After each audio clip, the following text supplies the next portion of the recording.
Panzerfaustschießen in einer deutschen Stadt.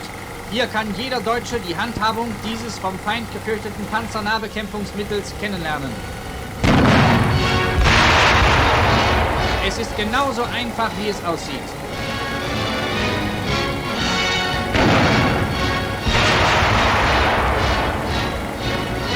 Auch Frauen können diese Waffe mit Leichtigkeit bedienen.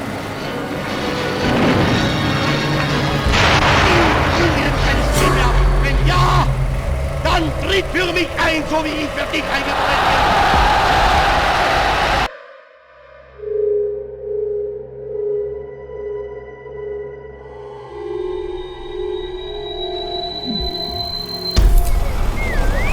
Woher kommen Sie?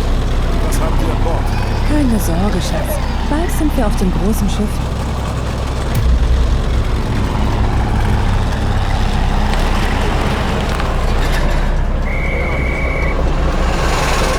Zeigen Sie mir Ihre Papiere.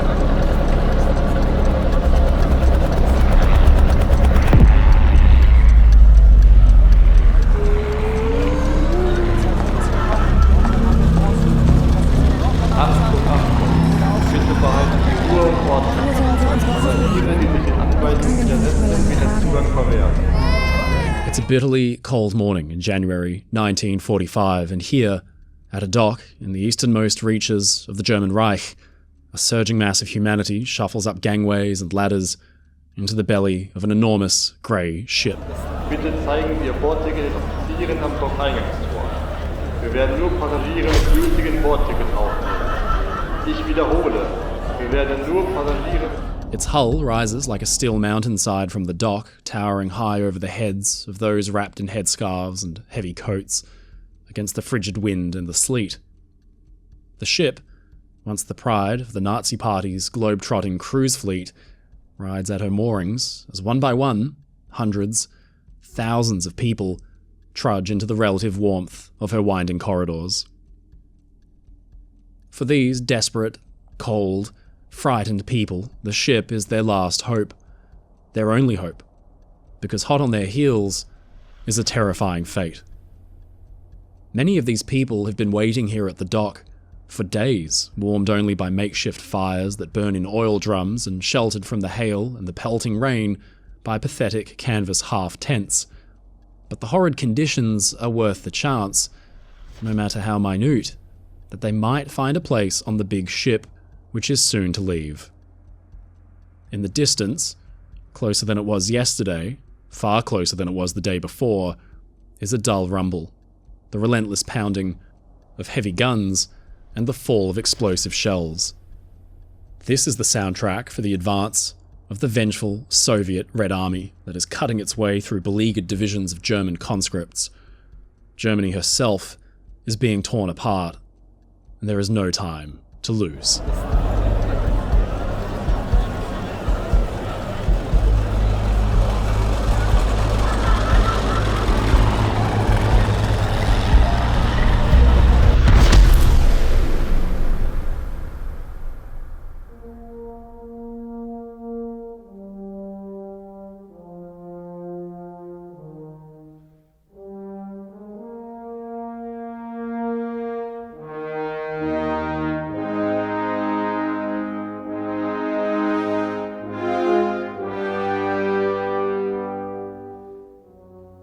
(1938), and a gleaming white ship carves a neat path through the ocean on her very first voyage.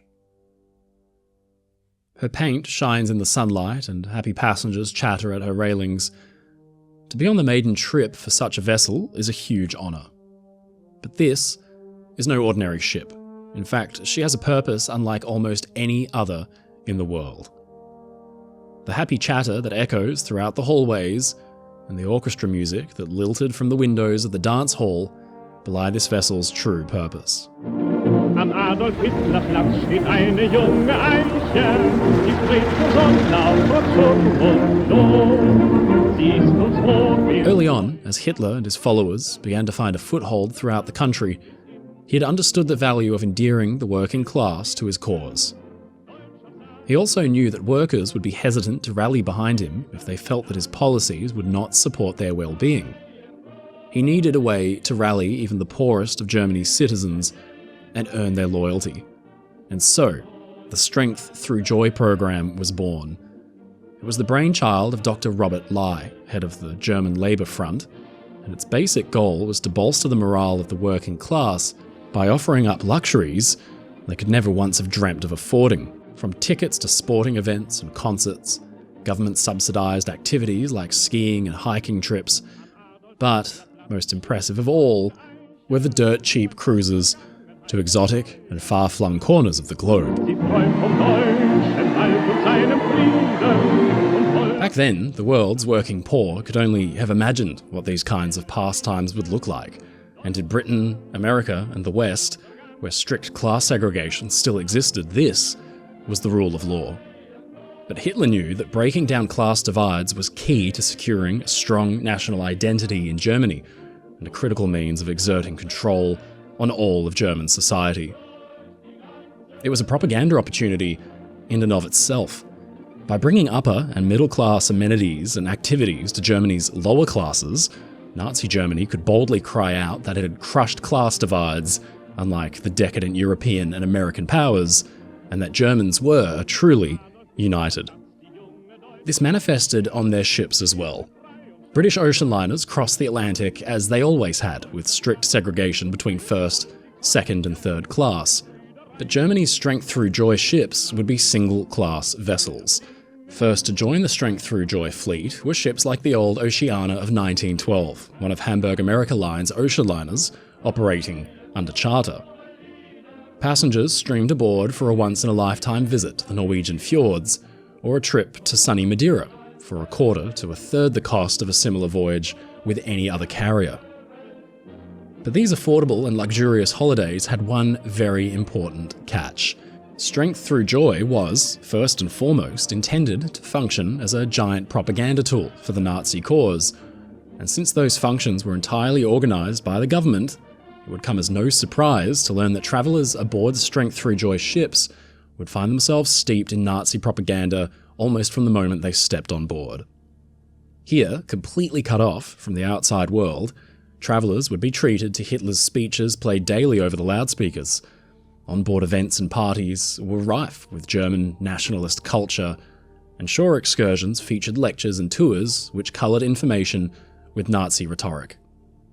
Even when not occupied by the staggering array of propaganda-fueled activities on board, passengers needed to be careful not to let any disloyalty to the party show at any time, because Gestapo spies were known to roam among the travellers, looking for anyone who seemed hostile or unfriendly to the cause.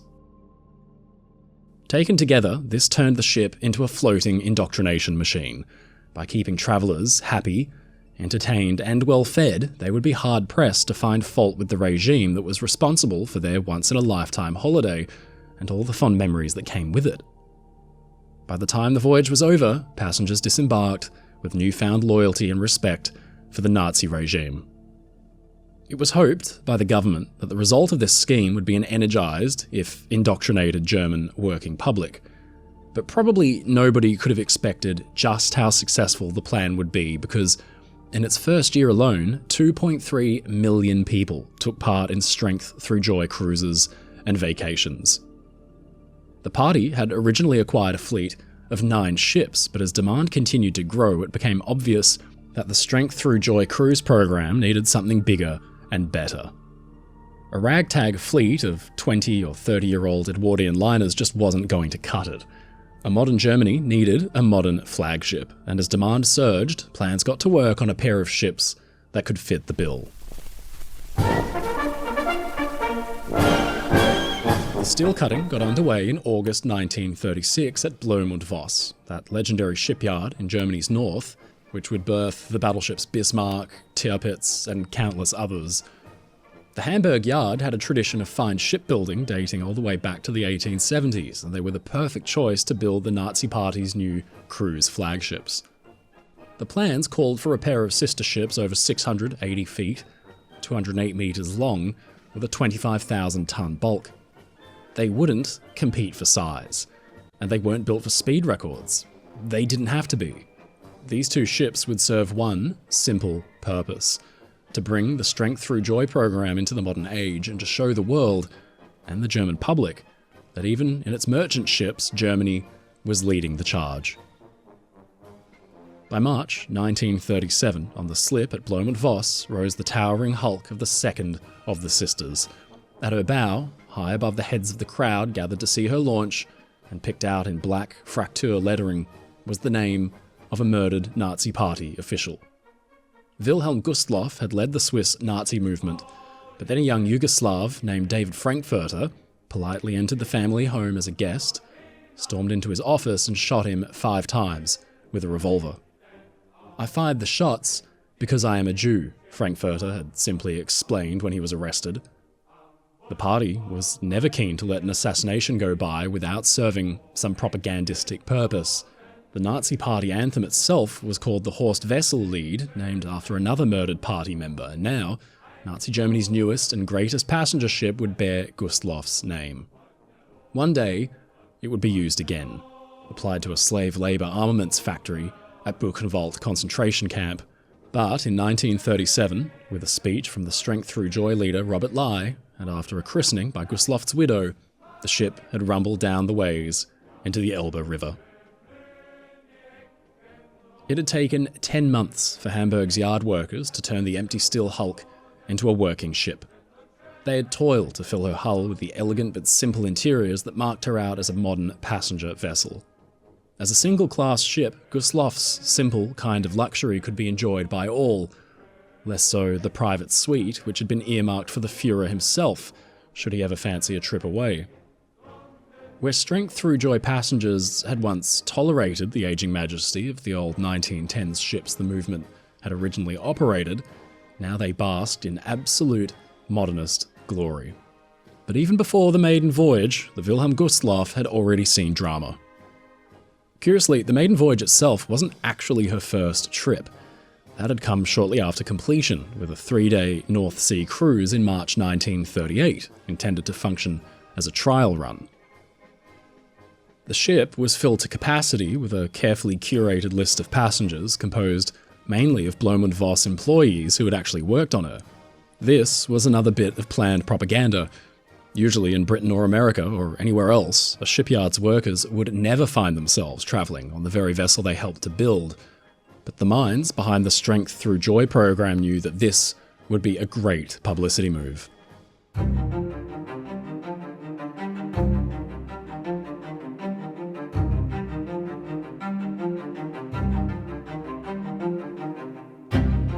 With her maiden voyage still another month away, the Germans knew better than to let their brand new toy sit idle.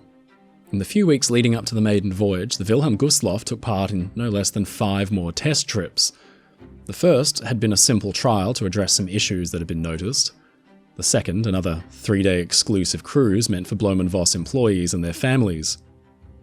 Then, on April 1st, 1938, a group cruise, with the ship sailing out to meet 3 other Strength Through Joy ships, the Der Deutsche, the Oceana, and the Sierra Cordoba, for a jaunt through the North Sea.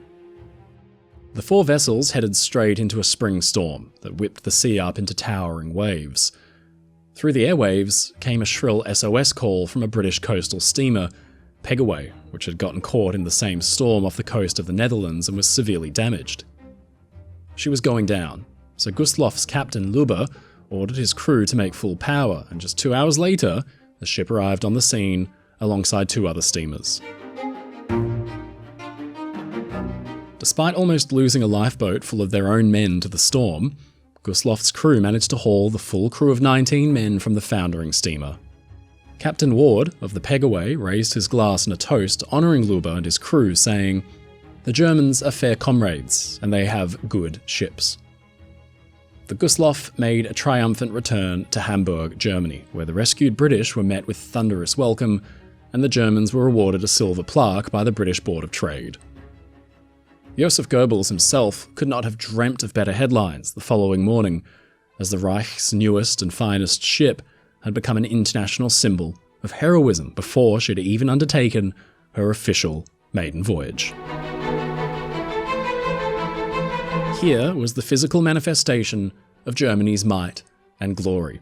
The nation, which had so recently suffered humiliating depravities after the Treaty of Versailles and the Great Depression, which had seen its greatest merchant ships handed over to the victorious Allied powers as reparations, could now point to the Wilhelm Gustloff and her sister ship, Robert Lai, as symbols of their return to glorious power. But, as Nazi officials, factory workers, and their families, and army officers sipped beer and danced into the late hours aboard their ship, back home in Germany, tensions were rising. The Führer, born an Austrian, had looked longingly at his homeland on the map with its large population of ethnic Germans.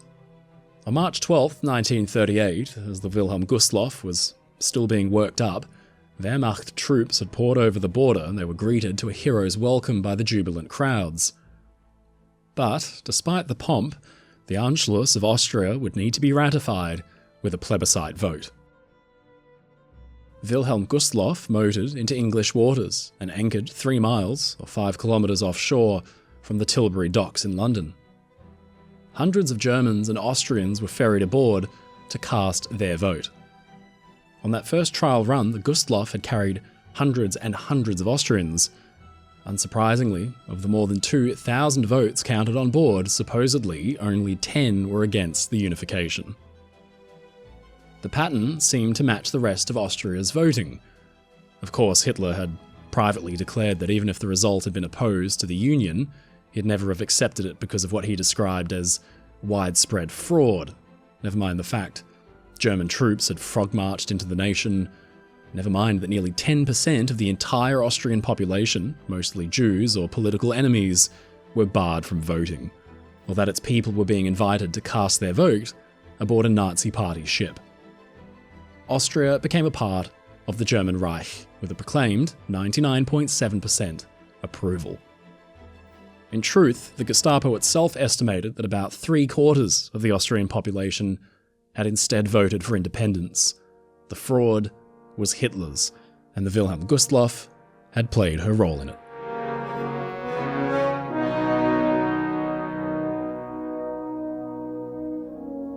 So, with all that behind her, the Wilhelm Gustloff at last began her maiden voyage on April 21st, 1938, bound for Madeira. But the very next morning, while directing from the bridge, Captain Karl Luber suffered a huge, sudden heart attack and died on the spot.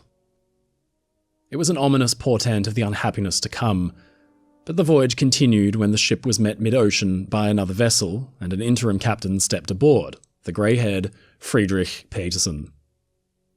He was a veteran of command, a merchant captain of ocean liners from years back, but this wasn't to last, and after this voyage, he would be replaced. Still, he guided the ship on its way, and the maiden voyage could finally begin in earnest. Wilhelm Gustloff had been designed to thrill good Nazis and their families, not to compete with the grand transatlantic liners that outsized and outsped her on the regular runs from Liverpool and Southampton to New York. At 25,000 gross registered tons, she was a good-sized ship, but still totally outclassed by the likes of Cunard's 80,000-ton behemoth Queen Mary, or the similarly sized palatial Normandy of France. Of course, that didn't matter. The Robert Lai and the Wilhelm Gustloff were intended to show that size and speed didn't really matter, that Germany had money to spare and could bring luxury and comfort even to the lower classes. The clerk, the bootmaker, the factory worker, the housewife. They could all enjoy, for a fraction of the cost, what some would have to pay months' worth of wages for in the Queen Mary or the Normandy, and pay they did. The Strength Through Joy cruises became only more popular. By the late 1930s, the Strength Through Joy program was the world's largest tourism operation. Hundreds of thousands, millions of Germans stepped foot aboard the ships to see the world. Wilhelm Gustloff and her sister Robert Lai were, of course, the shining jewels of the fleet.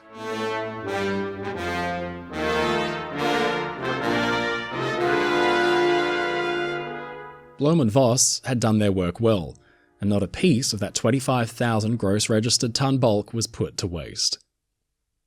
The ship's interior was spread over 10 decks. Passengers had access to 8 of them. At the very bottom of the ship, the double bottom, were the machinery spaces. As a modern ship, at the very cutting edge, Wilhelm Gustloff eschewed the old steam power that so characterised the early part of the century and the British-dominated one before it. Instead, she carried immense German-built diesel engines, 4 two-stroke, 8-cylinder machines working twinned to a propeller shaft.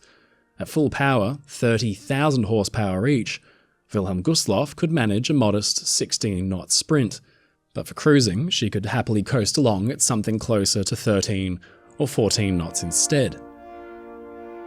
The engines were seated almost directly amidships, so that the propeller shafts were long, stretching in their tunnels 75 metres, almost 250 feet, back to the stern, where the twin propellers roared through the water at a great clip, around 220 revolutions per minute at full power.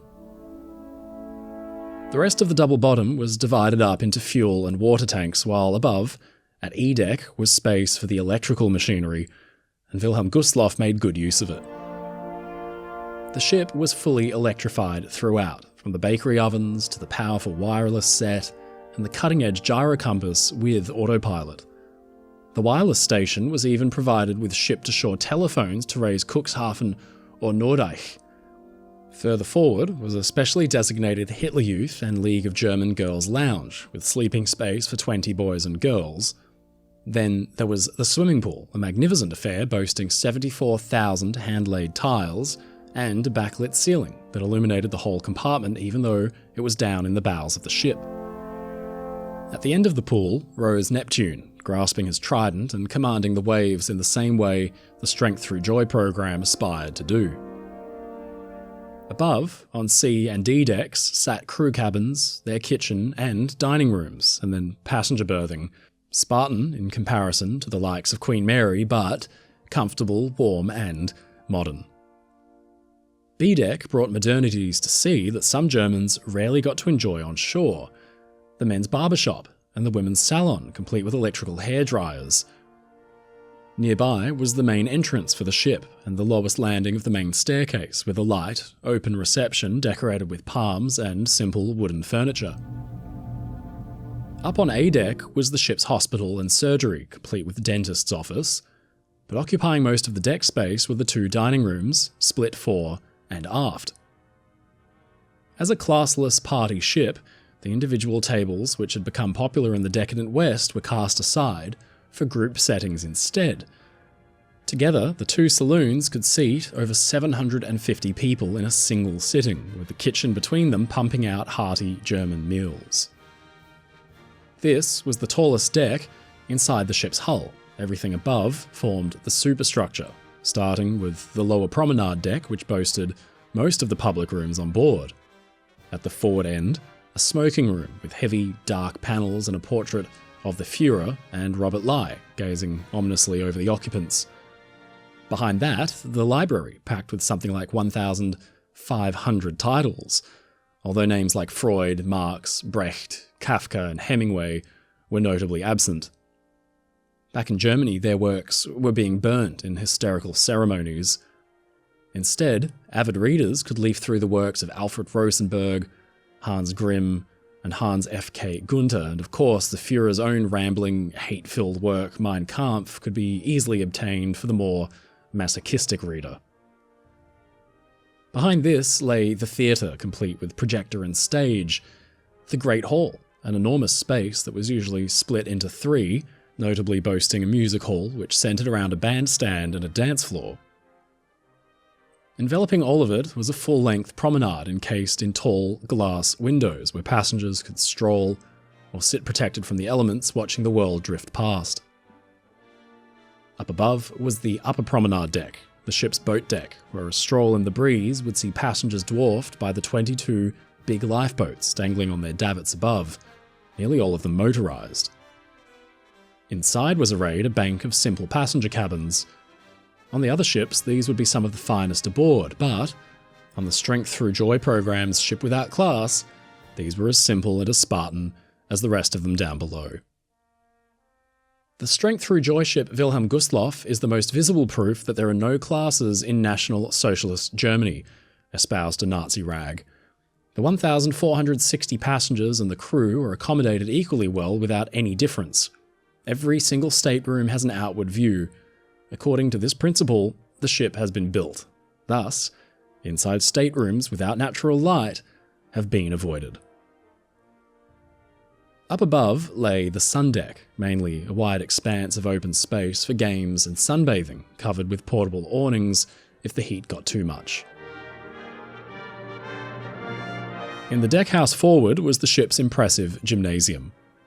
Physical health was important to the Nazis, so passengers were encouraged to cycle, fence, row, and lift weights to display the so-called superiority of their genes. Up front, gazing out over the bow, was the forward Winter Garden Lounge, a comfy space centred again on a parquetry dance floor, and a tavern was nestled in on the starboard side. Crowning all of it was the bridge deck, chock full with the officers' accommodations, the comprehensive radio rooms, and then the impressively modern bridge. Fully enclosed, the ship's command centre made heavy use of electrical conveniences, simple push-button fire alarms and smoke indicator panels, automatic watertight door controls, alarms and signal buttons, the gyro compass and repeater. From there, that March 1938, Captain Pedersen looked down upon the bows of his ship and must have felt a towering sense of pride and accomplishment to be commanding the Reich's very best. But, even as her passengers danced, ate, sang and played, back home in Germany, not all was well.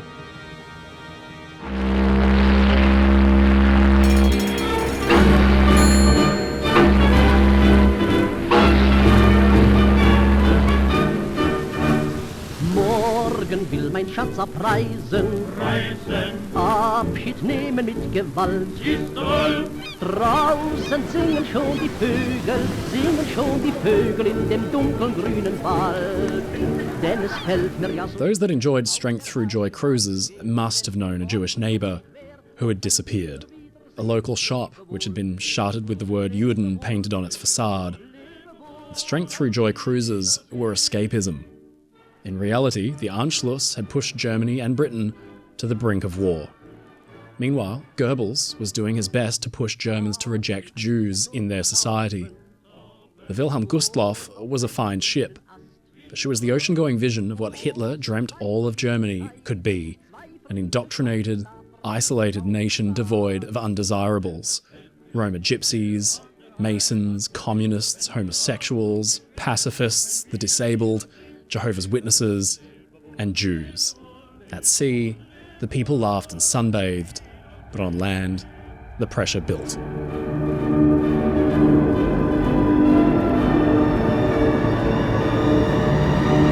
Laub und Gras, das mag verwelken, aber treue Liebe nicht. Du kommst mir zwar aus den Augen, aber aus dem Herzen nicht. Denn es fällt mir auch so schwer, aus der Heimat zu gehen, wenn die Hoffnung nicht wäre auf ein Wiedersehen. Lebe wohl, lebe wohl, lebe wohl, lebe wohl, lebe wohl, auf Wiedersehen.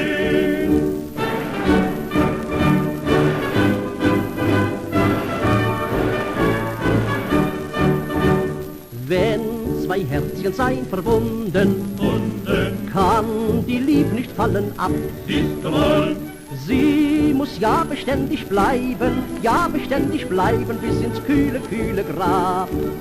Denn es fällt mir ja so schwer, aus der Heimat zu gehen, wenn die Hoffnung nicht wär auf ein Wiedersehen. Lebe wohl, lebe wohl, lebe wohl, auf Wiedersehen.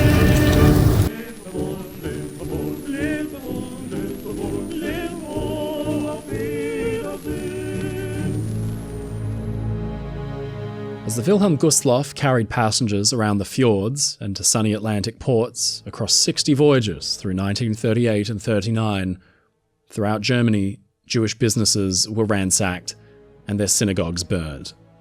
The horrid wooden barracks at places like Sachsenhausen, Flossenburg, and Buchenwald began to fill. Just 2 weeks after the Anschluss, Mauthausen's construction was announced and opened within months in Austria. The Wilhelm Gustloff was the floating, idealized image of a pure German society, to attempt to achieve it, millions would die.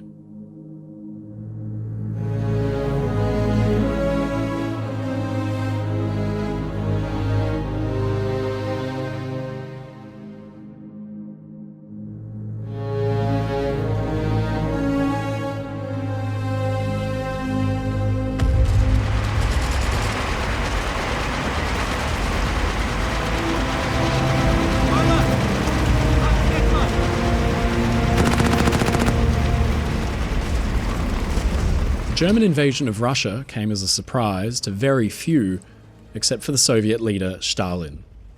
He'd signed a non-aggression pact with the Nazis and then worked to occupy Poland in September 1939 when the Germans had invaded.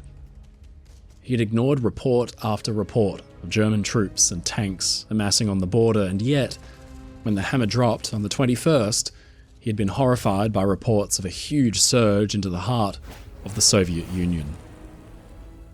The Red Army was cut down like the wheat before the scythe, and German newsreels happily captured the jubilant men of the Wehrmacht and Panzer Corps as they swept unimpeded into Russia.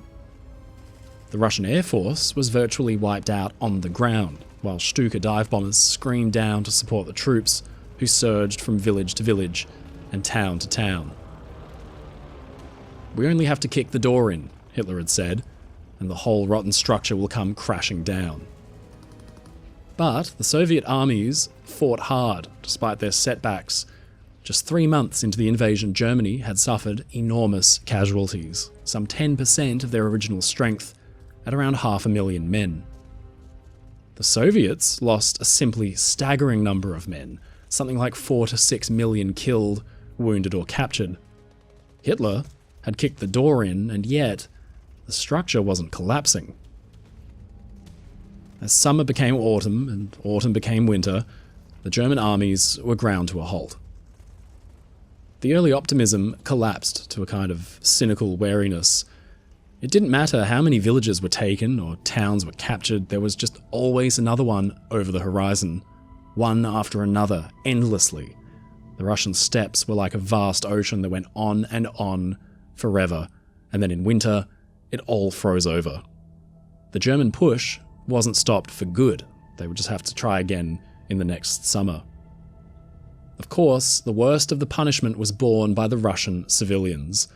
Millions were displaced, starved, or died of sicknesses. In November that year, the Wehrmacht was bearing down on Crimea. The Soviet hospital ship Armenia was loaded with thousands of refugees and wounded soldiers rushing to escape. Nobody knows how many there were, perhaps as many as 7,000 on the tiny steamer, which was smaller than the Tsar's yacht had been. German Heinkel bombers caught her in the Black Sea. Despite the big red crosses painted on her hull and her decks, they attacked with torpedoes, and the little ship didn't stand a chance. She broke up and sank in just 4 minutes after being hit, and of the thousands who'd been on board, there were just 8 survivors fished from the freezing sea. Wilhelm Gustloff had been called up to do her part for the German war effort. As a party ship, she was a conspicuous vessel that had to be seen to be leading the charge. It had begun even before the outbreak of the war, when she carried an entire regiment of the German Condor Legion back from their efforts in the Spanish Civil War to an uproarious welcome at Hamburg. September 1939 saw a permanent end to the Wilhelm Gustloff's pleasure cruising days. She was requisitioned as a hospital ship on the 9th and painted white, green, and red, fitted with a spar and paravanes at her bow to help her with anti-mine work. Hospital Ship D had been earmarked for the future operations to come. Poland, of course, but Norway, Belgium, France, and the Netherlands would see the need for Germany's wounded to be evacuated swiftly by sea. The ship looked handsome in her new paint scheme, and the newsreels captured her doing her part as the German war machine swept into neighbouring countries. Few could have expected Germany's victories to be so sudden and so numerous. France had fought like a lion in the First World War at the expense of millions of its young men. In 1940, it fell in just 6 weeks. The Wilhelm Gustloff loyally followed the Wehrmacht in its wake. It had begun in Poland, landing wounded soldiers of both sides. The next year, in May, after a winter layup with her sister Robert Lai, Hospital Ship D embarked wounded men at Narvik, Norway, where she lay tied up for 2 full months. But the string of seemingly endless German military successes was halted suddenly in mid-1940 when the Luftwaffe failed to pummel the British Royal Air Force into submission. Without aerial supremacy, an invasion of Britain couldn't be attempted. This would have been Wilhelm Gustloff's most important role, but when the invasion was cancelled, she was released from the hospital service. Hitler's eyes instead turned east towards Russia. A hospital ship wouldn't be much use there.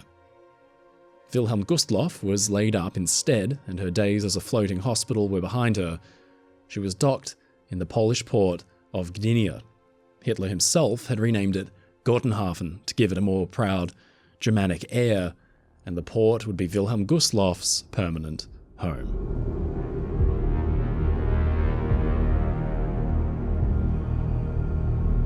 Meanwhile, German troops had swept into Russia and committed unfathomable atrocities. Always behind the advancing Wehrmacht was the Einsatzgruppe and Sonderkommando, squads of fanatics who rounded up Jews and civilians to cart them back to concentration and labour camps in Poland and the Reich.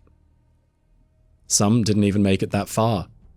In September 1941, a German unit, aided by Ukrainian nationals, shot and buried something like 33,000 Jewish civilians.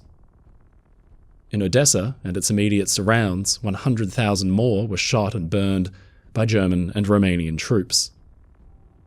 In the years since the Second World War, a kind of distinction has been drawn between the SS and regular German army. The idea is that the SS was the sole perpetrator of crimes against humanity, while the noble German Wehrmacht simply fought the war, but it's simply not the case. The war, proclaimed German Army General Erich Hoeppner, was an essential part of the German people's struggle for existence, and the struggle must aim at the annihilation of today's Russia and must therefore be waged with unparalleled harshness. German troops understood the message and they obeyed happily. The Wehrmacht took part in an orgy of murder, looting, and assault. We have to move away from the position of comradeship between soldiers, Hitler told his generals before the invasion. The communist is not a comrade before and not a comrade afterwards. It is a fight for annihilation. If we do not take it that way, we will beat the enemy, but in 30 years the communist enemy will be facing us again. We are not waging war to preserve the enemy. The fight will be very different from the fight in the West. In the East, hardness is mild for the future. 3 million Soviet prisoners of war would die under the watch of regular German troops. As the Wehrmacht swept through the steppes, villages were burnt to the ground, whole families were shot. It was systematic horror, and the German army, like a horde of barbarians, brought it willingly, and always following close behind was the SS. Often it was the Wehrmacht themselves who did the rounding up and turned the Jews, Slavs, and communists over to Sonderkommando squads as they went. The crimes exerted upon the simple peasantry of Western Russia go beyond what can be discussed in this film. But millions and millions of people suffered brutally, especially women and girls. This was Hitler's war of annihilation, the very pinnacle of Reich ideology.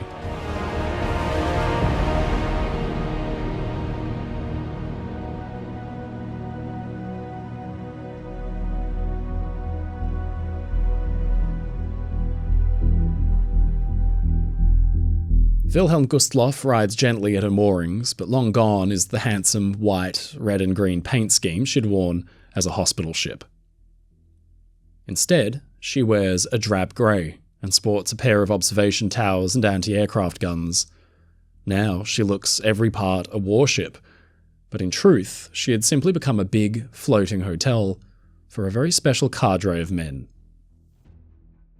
By 1945, it has been half a decade since she had first arrived in the port, and now she plays host to a tragic scene.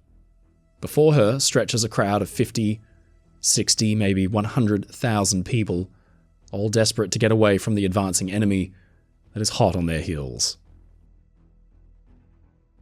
In late 1940, the ship had been turned into an accommodation vessel for the U-boat training division. These were Germany's elite submarine men, who had to first learn their craft before taking to the high seas. The U-boats were absolutely the vaunted vanguard of the German war machine, utterly high-tech. They'd almost brought Great Britain to its knees. German submarines and their men had hunted with near impunity in the early days of the war, sinking hundreds of thousands of tons of shipping in effective wolf-pack strikes and single actions. The U-boat arm was the darling of the propaganda machine too, so it seems fitting that the 2nd Training Division found a home aboard the Wilhelm Gustloff. Here, they had been treated to luxuries reserved for peacetime, hot meals and comfortable cabins, all the very best for the finest men in the German Navy. As the years passed, though, the fine fighting men of the U-boat force had begun to suffer. British anti-submarine techniques became more sophisticated. The good old days were left far behind as boat after boat failed to return from patrol. America had been dragged into the fighting after December 1941, and the Atlantic Destroyer Force guided Allied convoys that carried invaluable goods and fighting equipment, not just to Britain, but to Russia. The Arctic convoys battled the ocean itself with fierce, year-round winds and heavy seas. The toll was disastrous, but America had ships to spare. At their highest capacity, American yards could pump out a good-sized cargo ship in just a few weeks. They would build no fewer than 6,000 emergency cargo ships throughout the war, but the Germans didn't have U-boats and trained crews to spare. As the convoy system improved and the Allies began to hunt the U-boats with greater accuracy, the losses mounted, and they became completely untenable. Famously, there were very few wounded U-boat men. You either lived together or died as one. Of 40,000 men who served aboard German U-boats, 30,000 would never return, a 75% casualty rate that made it the deadliest of any branch of service on any side for the entire war. But, even as late as 1944, as the tide of war was turning heavily against the Germans, engineers and designers had developed a miraculous answer, the Type 21 U-boat. It was an enormous leap forward, able to go as fast underwater as most big ships could go above. It was an all-electric boat, a portent of things to come, and extremely deadly, difficult for the Allies to detect.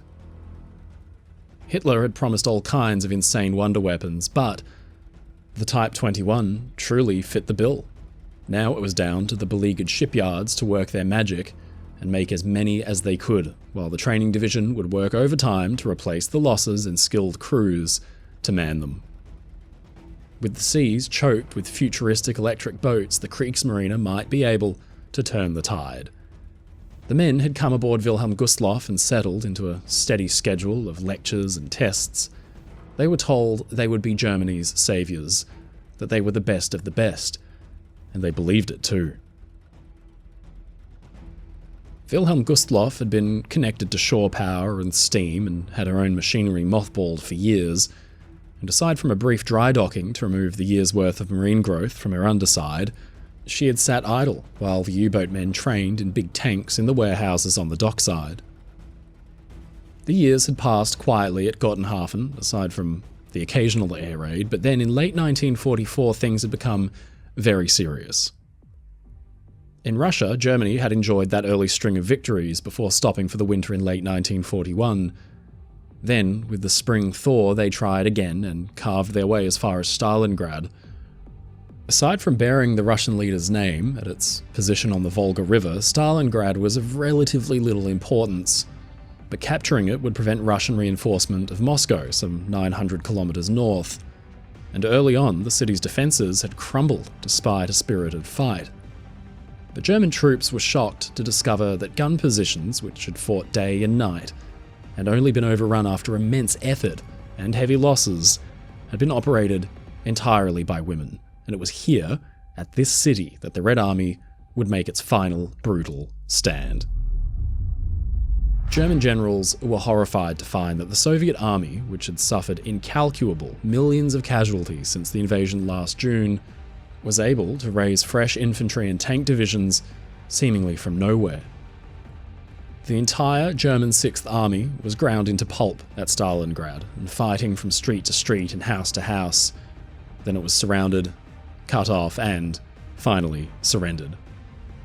It began a shocking German retreat that saw the Red Army reversing the advance the Wehrmacht had so enjoyed. Back they went, kilometre after agonizing kilometre. Everywhere the Russian troops recaptured, they found evidence of Nazi barbarity. Peasant families buried in their yards, towns simply disappeared. In summer 1944, the British, Canadians, and Americans had stormed ashore at Normandy to open up a second front, but the German divisions were being utterly decimated and worse in the east. Operation Bagration saw 500,000 German troops destroyed, wounded, or captured, and then another 300,000 cut off in a pocket at Courland. Germany's young men were being ground into the Russian mud, and the Eastern Front became a hell where youth and laughter went to die. By late 1944, the Soviets had pushed the German army back to Poland, and then made plans for the assault on Germany itself. That would come in January 1945 with the brutal invasion of East Prussia. On the Wilhelm Gustloff, the first sign that something was wrong was when training for the U-boat men had stopped in December, and then the men were handed shovels to dig anti-tank ditches outside the town. Throughout January 1945, the terrified, freezing civilians who did their best to shelter from the worst of the sleet and the rain had arrived after days or even weeks on foot, carrying everything they could because of news from the east. The Red Army had smashed into Prussia, and the Soviet men, deprived, war-weary, and whipped into a frenzy by their own propaganda machine, began to exact a horrendous vengeance on the German populace. What the German army had done to the Russians, Ukrainians, and others from 1941, the Soviet army exacted tenfold. The brutality, the torture, the deprivation exacted by the bloodthirsty Red Army men is hard to comprehend, impossible to describe in any meaningful way, in any language. One of the first German villages to fall had been Nemersdorf the year prior. A determined fight by the German army had recaptured the town, and horrified troops had beheld a scene seemingly from hell. Some of the citizens had been stripped and nailed to barn doors. Infants weren't spared. The Nazi propaganda machine didn't cover it up. Instead, Goebbels blasted the story in every newsreel and paper he could to try to sway the Western Allies to take up the fight against the barbarous Russians. And the effect was actually to instill a mass panic among the German civilians who now began to flee in the face of Soviet retribution. It was better to die, many young German girls knew, than to fall into the hands of the Soviets. Now, from Germany's easternmost lands, they amassed at ports desperate to escape. To go by sea was an attractive option. It would be a quick voyage further west, whereas trains could be hunted and bombed by marauding Allied aircraft. Goebbels' propaganda machine called the civilian populace to take up arms. Newsreels showed elderly German men and housewives practicing with Panzerfaust rocket launchers to smash Russian tanks. The Volkssturm called up any able-bodied man, woman, or child to make a final determined stand against the Soviet war machine, but in practice, they were worse than useless, machine-gunned down en masse, and a constant nuisance to German troops who found they simply got in the way and created confusion. The vast majority of German civilians in the east didn't bother with their Panzerfauste, they fled, and so it was, that freezing January in 1945, that thousands and thousands of people clogged Gottenhafen's streets and docks, desperate to get away somewhere, anywhere that might protect them from the horrors in the east. The Wilhelm Gustloff, towering over the dock with reassuring solidness, was their only hope.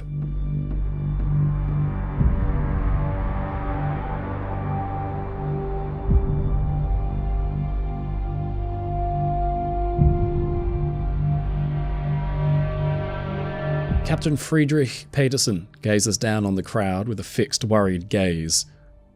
He hasn't been aboard this ship since before the war, when he had taken over in the wake of Captain Luber's fatal heart attack. Now he feels the chill sting his neck and eyes as he looks over the bridge wing at the tens of thousands of desperate women and children far below him. The situation seems hopeless. On the bridge stands another figure in a heavy leather coat, a U-boat man with a dog beside him. Wilhelm Zahn had been a submarine officer at the war's outbreak before he got his own command, and had gained some notoriety for leading an attack on the British battleship Nelson as she was carrying Winston Churchill. But frustrated by his lack of success, Zahn had been pulled from active service on submarines when Admiral Karl Dönitz had found his tactics to be lacking. In 1942, the 32-year-old Zahn, as Korvettenkapitän, had been appointed to oversee operations aboard the Wilhelm Gustloff, and he took to his new role with a vigour typical of a young man who has a point to prove. His presence on the bridge was not unusual. As head of the U-boat division on board, Zahn was the most senior officer on the ship. But this would bring him into confrontation with Petersen, the aging merchant captain who was supposed to be the vessel's master. Zahn had only known the Gustloff as a stationary floating barracks, but it was Petersen who had taken her to sea, and who had stepped aboard with just days to get the ship ready. The two men have intense discussion about what has to be done. The question of command would need to be answered before the ship casts off, and all the while, outside, not many miles distant, the situation deteriorates rapidly. The two men know the state of things. Along the Baltic coast, Russian troops are making breakthroughs in the German line. What is left of the Kriegsmarine's surface fleet pours supporting fire ashore. Fuel shortages are a constant problem, and with supply lines being hammered day and night, the Navy men have to make do with what they can get their hands on. Ashore, in command centres, German Navy men toil hard to supply what few escort boats and ships they can muster in the face of serious manpower and fuel shortages. With operations in the east ramping up, there is even less to go around than normal. Then had come the orders for an evacuation. It flew in the face of Hitler's idea that the German people should hold their ground and die nobly, but German admirals and senior staff couldn't bear to watch the pitiful humanity gathered by the dockside, just waiting for annihilation. The plan for Operation Hannibal was put into effect on the express authority of Admiral Karl Dönitz. It would be Germany's Dunkirk, but bigger by an order of magnitude than that seaborne evacuation, which had just seen 250,000 men escape. This plan called for every single big craft in the Baltic to come to the rescue, to embark as many refugees and walking wounded as they could, and race for safety further west. It was an incredible act of planning. As ever, the German system was able to pull off a kind of logistical miracle, organising a relatively well-thought-out evacuation in the face of widespread confusion, panic, and constant enemy harassment. On January 21st, Dönitz signals the beginning with a single coded message: Hannibal, and the plan springs into action. Overall planning for Hannibal had fallen to a group of officers including Rear Admiral Konrad Engelhardt, a 46-year-old from Hanover province. As chief of the German Army's transports and head of the Navy High Command's shipping department, he was uniquely poised to organise the transport vessels that could pull off the feat. Then there was Admiral Theodor Buchardi, head of all naval operations in the Baltic. They had, at their command, some driven and creative senior officers too, like Commander Heinrich Bartels, who coordinated the ships and their crews across the Baltic, pooling resources, manpower, and crucial fuel to make it actually happen. The planning had begun in late 1944, and between them, the men were able to assemble some 22 big merchant ships capable of carrying their share, but food and medicine were scarce. German military personnel, the U-boat men, the walking wounded, they would be prioritised, while the thousands of refugees who arrived each day would come last. Such were the necessities of war. Some of the ships needed to make the trip towards Gotenhafen to take on their complement, but the Hansa and the Wilhelm Gustloff were conveniently located in the port itself. They just needed to be made ready. So Petersen had come aboard the ship that had hardly moved in 4 years. Wilhelm Gustloff, as home of the 2nd U-boat Training Division, would play a vital and unique role. Captain Zahn calls a conference of Wilhelm Gustloff's senior officers to relay the orders he has just received. His 1,500 invaluable U-boat men, he explains, will be loaded, along with their families, for the escape west. Truckloads of wounded from the east will arrive. They will be embarked too. Essentially, the entire military hospital at Kulmsee had been uprooted, doctors, nurses and all, and placed into a temporary infirmary in the forward Winter Garden lounge below the bridge. Then the ship would embark as many refugees as it could reasonably carry. This, Zahn said sternly, will be no strength through joy cruise. All of us, both Navy and Merchant Navy officers, have a difficult task and bear a heavy responsibility. With loading complete, he says Wilhelm Gustloff will receive sailing orders apparently within 48 hours. So too will the old Hansa, the elegant Hamburg America liner which has been berthed ahead of the Wilhelm Gustloff. She is a 1920s vintage steamer that had originally been named for Albert Balden, Germany's greatest designer of passenger ships and a liner magnate, but he was also a Jew, so in 1935 his name had been struck and replaced. Hansa will load the training division's equipment and officers and a few thousand more refugees, and join Wilhelm Gustloff in convoy, making a break for the relative safety of Kiel.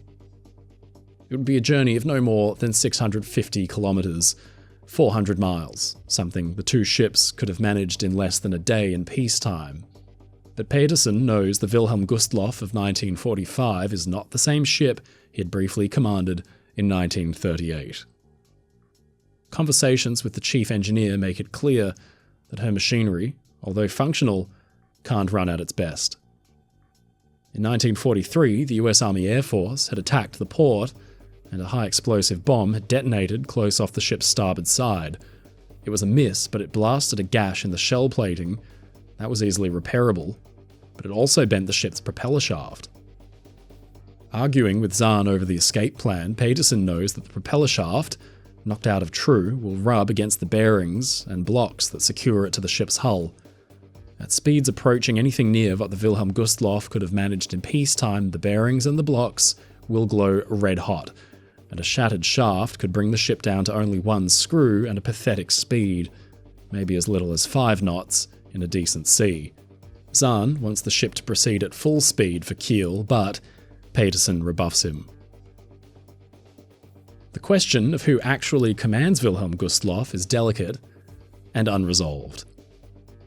Zahn, a Navy man, is the commander supreme of the U-boat men and their activities on board the ship, but Petersen is supposed to be the master of the ship itself. He is an experienced merchant skipper, and he is supported by his senior merchant Navy officers, First Officer Louis Rieser and Senior Second Officer Paul Vollrath.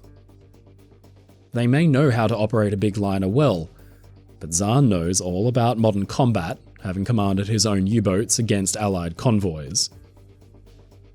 He rankles at the idea of taking orders from a civilian captain, but still the two try their best to collaborate. The task ahead of them is enormous. Their ship has suffered in her years at Gottenhafen. There was the air raid damage to start, but then the harbour master had stripped her lifeboats and used them as mobile smokescreen generators racing out across the water. Then he'd neglected to put many of them back. Meanwhile, the freezing cold has seen her davits and equipment fall into some disrepair, the lines and the blocks freezing near solid. What boats do hang from the davits are full of snow and rot. Then there are her engines. They'd not run very much in her 4 years at Gottenhafen, since she'd been connected to shore power instead. The engineers got to work feverishly. For the next 48 hours, said second engineer Walter Knust, we never even had 5 minutes for a cigarette. They refuel the ship and test her systems, getting steam up on the boilers for the auxiliary engines and testing the main machinery. Meanwhile outside, the crowd grows all the time. The ship's own printing press had made a run of boarding passes, and these have become absolutely coveted. Others who have made their way onto the ship with their infant children reportedly drop their babies from the decks above down to waiting friends and family members who are hoping to use the child to gain passage on their own. There must have been 60,000 people on the docks, Engineer Knust would later recall. He watches as a crowd surges forward and children are separated from parents in the crush. Armed sentries at the gates try to prevent a full-blown riot, admitting only the trucks that bring in the wounded. Throughout the crowd, SS men prowl for boys or able-bodied older men who still might be useful against the Russians. They drag them kicking and screaming from their loved ones, pack them off into trucks and send them off to almost guaranteed destruction. The crowd is so big, so desperate to escape, that the officers know order will need to be enforced the hard way. At night, the ship is warped far enough away from the dock that nobody can try to rush the gangways and sneak on board. The hours pass, and through the night, more wounded arrive by the truckload. They're carried up in stretchers to the winter garden and set up so doctors can try to assist. Clearly, many of them, missing limbs, jaws, or with huge sucking chest wounds, won't survive the trip. Up the gangways tread the U-boat men and their families, then a contingent of naval female auxiliaries. These girls are a rowdy bunch, few are older than 20, but they're being evacuated as a matter of priority because of what the Soviet troops had done at Nemersdorf. More than 370 of them find their way on board, mostly relieved that they're boarding a big ship for a quick escape instead of slogging it on the railway. They're almost entirely berthed down in the ship's magnificent tiled pool, and as they chatter excitedly, Neptune gazes down upon them with cold, stony indifference. Meanwhile, preparations are being made by senior command for the voyage itself. The two big passenger ships will need to proceed under escort. But here, the same confusion that has pitted Navy Officer Zahn against Merchant Captain Petersen rises to the fore. The Wilhelm Gustloff and the Hansa fall under the responsibility of the 9th Security Flotilla under the veteran commander Wolfgang Leonhardt. He has, at his disposal, only a modest fleet of small torpedo boats, minesweepers, and support craft to cover all the operations along a 700-mile, 1,120-kilometre stretch of Baltic coast. Even so, he and his staff are working miracles. On January 25th, just as the order for Hannibal had come through, Leonhardt had successfully organised an escort for the Robert Lai and the liners Pretoria and Ubina westward with something like 7,000 refugees between them. He knew his business well, but now he was confronted with an unusual situation. Wilhelm Gustloff and Hansa are under the command of the U-boat arm, specifically Commander Wilhelm Schütze. He is Zahn's boss, and, anxious to get the big ships out west as soon as possible, he sidelines the 9th Security Flotilla with the promise of providing his own escort vessels. The U-boat arm has access to their own torpedo boats. He suggests the 2nd Training Division will protect its own. The news might have been some relief to Leonhardt, whose resources were under huge demand and thinly stretched, but it comes as cold comfort to Zahn and Petersen on the bridge of the Wilhelm Gustloff. But orders are orders, and the men press on with their mission. Wilhelm Gustloff must be ready to sail at once. With news from the chief that the engines are in good order, attention can turn completely to the final stages of loading. Aboard come the refugees, hundreds of them, streaming up the gangway like a line of ants.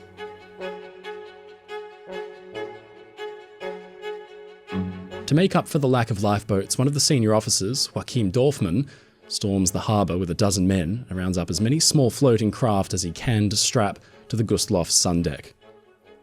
Meanwhile, Zahn has somehow managed to wrangle a suite of anti-aircraft guns, which are lifted and bolted into place. The threat of aerial attack is his greatest fear, and seemingly the most likely danger. At the gangway, First Officer Riese is doing his best to keep track of the bodies streaming aboard the packed ship, but the boom of artillery seems to be creeping closer all the time, and the refugees surge. They cannot be held back any longer, and boarding passes are ignored. The sentries are threatened with execution by senior Nazi regional leaders who show up at the last minute with their families demanding admission. The situation has become untenable, The barriers are overwhelmed and thousands more begin to push their way on board. Riese stops his count at 4,958. 3,121 civilian refugees, 918 U-boat men, 370 of the female naval auxiliaries, and 73 wounded. But now, far more stream aboard unimpeded. Every stateroom and cabin is full. They'll have to settle in the corridors and the stairways instead. Pedersen and Zahn take stock. This mass of humanity will be aboard a ship manned by a paltry 172 crewmen, many of whom are Czechs with barely passable German, since, in her years at Gottenhafen, the Gustloff had lost many of its finest crew to the war effort as she sat idle. Few men have any actual seafaring experience. The operations of lifeboat davits and the loading of boats is an intimidating concept, but still, the bridge runs emergency drills ordering passengers to haul on their lifebelts and the watertight doors to be shut. During one of these drills, the news arrives when Zahn is handed an urgent cable from headquarters. Wilhelm Gustloff and Hansa are to make their way the next day, January 30th, 1945. The day has come, and not a moment too soon. Down below, in the belly of the horrendously overcrowded ship, nervous passengers wonder why they haven't moved yet. An armada of Allied bombers could arrive at any moment and pummel their ship into scrap metal. Zahn and Pedersen are well aware of this as well, and they're keen to get underway. The orders are most welcome. The Wilhelm Gustloff will soon be leaving Gottenhafen. On that last night, from the Wintergarten, as doctors and nurses do their best to soothe and relieve the wounded men, a strange sound. The ship's doctor has organised a small orchestra to play for morale. Down below, on B-deck, the barber shop and hair salon are doing a roaring trade as weary refugees seek to gain back some of their dignity in appearance. Just this small bit of routine brings back their humanity after weeks of hardship. They're being served just one hot meal per day, but after all this time on the open road in freezing cold, that alone is a godsend. The last of them are coming aboard now, and it leaves Zahn, Pedersen, and the other senior officers with a tragic sight. There are still thousands left behind. But the time has come. Wilhelm Gustloff is full. The gangways are hauled in and the shell doors swung shut. Nobody else will be boarding now, and a groan of despair sweeps through the crowd on the dock. Inside the ship, the loudspeakers bark orders to the thousands crammed into every nook and cranny. No smoking on deck, no open portholes, and absolutely no attempt to open the heavy deadlights that block them. A single crack of light could be enough to show the ship's position, and Wilhelm Gustloff will be making the trip under cover of darkness and the poor weather.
Bitte versuchen Sie die Korridore und Treppenhäuser für die Offiziere freizumachen.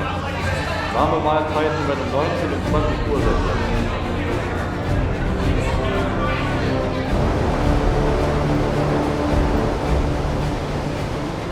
Late afternoon, and the Wilhelm Gustloff lumbers through big waves in the murky light. Nobody is brave enough to venture outside. Snowfall, bitter hail, and near gale-force winds pound the ship from all sides, and temperatures fall to negative 17 degrees Celsius, forcing passengers to pack like sardines inside the corridors of the ship or risk frostbite and hypothermia. Almost every inch of usable space inside is taken up by people huddling together, grateful to merely be alive, but now forced to contend with deteriorating conditions. The big cruise ship is lurching in the waves, not travelling fast enough to effectively cut through them. The slow rolling means seasickness spreads through the crowded ship, seemingly like a plague. Toilets fail from overuse and they begin to backflow into the corridors. Others just relieve themselves in a darkened corner, or wherever they can find. There is an inescapable and overpowering stench. At this moment, Kiel cannot possibly be close enough.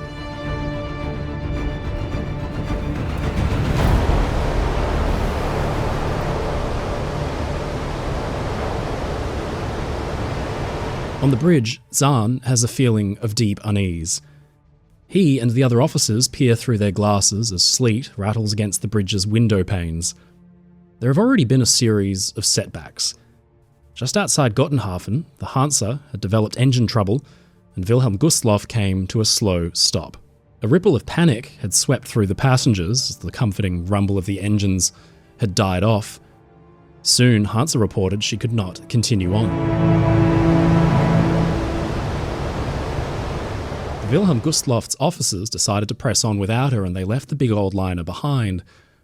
But worst of all is the pathetic escort that has been afforded. The Löwe, a captured Norwegian torpedo boat. Alongside her is the tiny vessel TF1, a training boat designed to assist in the recovery of test torpedoes. Even at this lumbering pace, the TF1 is struggling to keep up with the ship she's supposed to be protecting. Waves break right over her bow and the little boat pitches and rolls like a toy. If she keeps this up, she'll sink. Zahn must be incredibly frustrated. His superiors in the U-boat training division had insisted they would provide their own escort, cutting right over the heads of the 9th Security Flotilla. It had been a move intended to get the big ship and its critical complement of U-boat men over to Kiel as quickly as possible, since, if the Wilhelm Gustloff and Hansa had waited around for a larger escort to be attached, a Soviet air raid might have caught them both. Now, TF1 signals she cannot keep going. The big seas are opening up seams in her hull plating, and now she's at risk of sinking. Not like she's of much use anyway. The TF1 veers off and heads back for Gottenhafen. Peering through his binoculars at the only remaining escort ship ahead, Zahn is tense. A dog is leading a giant through the night, he mutters. The Wilhelm Gustloff rumbles on, but she and the Löwe are not alone.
Soviet submarine S-13 has only just arrived in the Gulf of Danzig, and her captain, Alexander Marinesko, has found himself in a tight spot.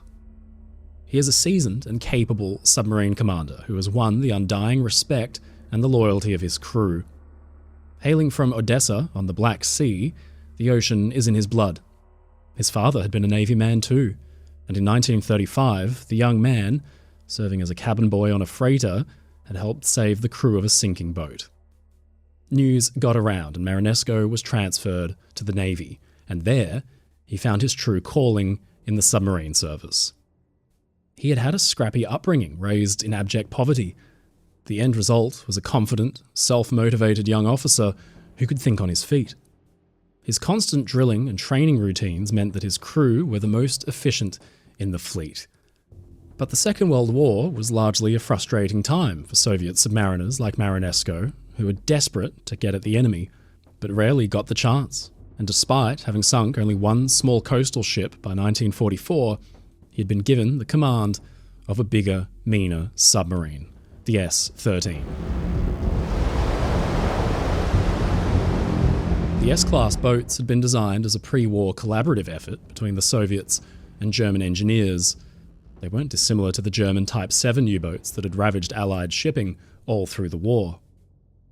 In the right hands, the S-class boats could be deadly, and Marinesco is exactly the kind of captain who can make full use of them. But he is also a man prone to vice. On January 2nd, 1945, the crew of the S-13 had finished preparations to head into the Baltic Sea to continue their offensive against the Germans, and all was set to go, except for one small problem. They were missing their captain. On New Year's Eve, Marinesco had slipped into the city of Turku, Finland, to celebrate the holiday, taking to the city's bars and the brothels in what can only be described as a full-blown bender. He didn't return the next day, nor the day after that. On that day, the crew was supposed to resume their patrol of the Baltic. Instead, a search was organised to find their missing captain. And then, on January 3rd, Marinesco finally reappeared, bedraggled and hungover. But unfortunately for him, his absence had not gone unnoticed by Soviet higher-ups. While the military police were willing to let Marinesco off with a warning, the Soviet secret police, the NKVD, were not so generous. They took Marinesco into custody and interrogated him, suspecting him of mutinous insolence at best, or Nazi collaboration and spying at worst. The Gulag, it seemed, was going to be his final destination, but then the crew of S-13 stepped in. They presented a petition to his commanding officer, Auriel. This was dangerous stuff. A whiff of mutiny by the crew of a submarine like that could result in every man being sent to Siberia or executed, Auriel included, since the whole thing had happened under his watch. But Stalin was calling for the Soviet submarine fleet to finally take the fight to the enemy, and the time was right. Maybe action and success would absolve the young captain. Auriel called for him and posted him back onto S-13 immediately, sending the submarine to sea before the NKVD could react. Now, just a few weeks later, Marinesco scans the waters of the Baltic, knowing full well that he's just gotten away by the skin of his teeth, for now. As the early darkness falls, Marinesco has taken a big gamble. The patrol grid assigned to his boat had so far proved empty, so instead he takes his submarine further afield, aiming for the Gulf of Danzig, where, he senses, a big German evacuation would most likely be underway. But he doesn't radio back to headquarters to tell them. Maybe, he thinks, a big victory will wipe the slate clean. He and his men will need to pull off something big in order to regain both his reputation and his pride.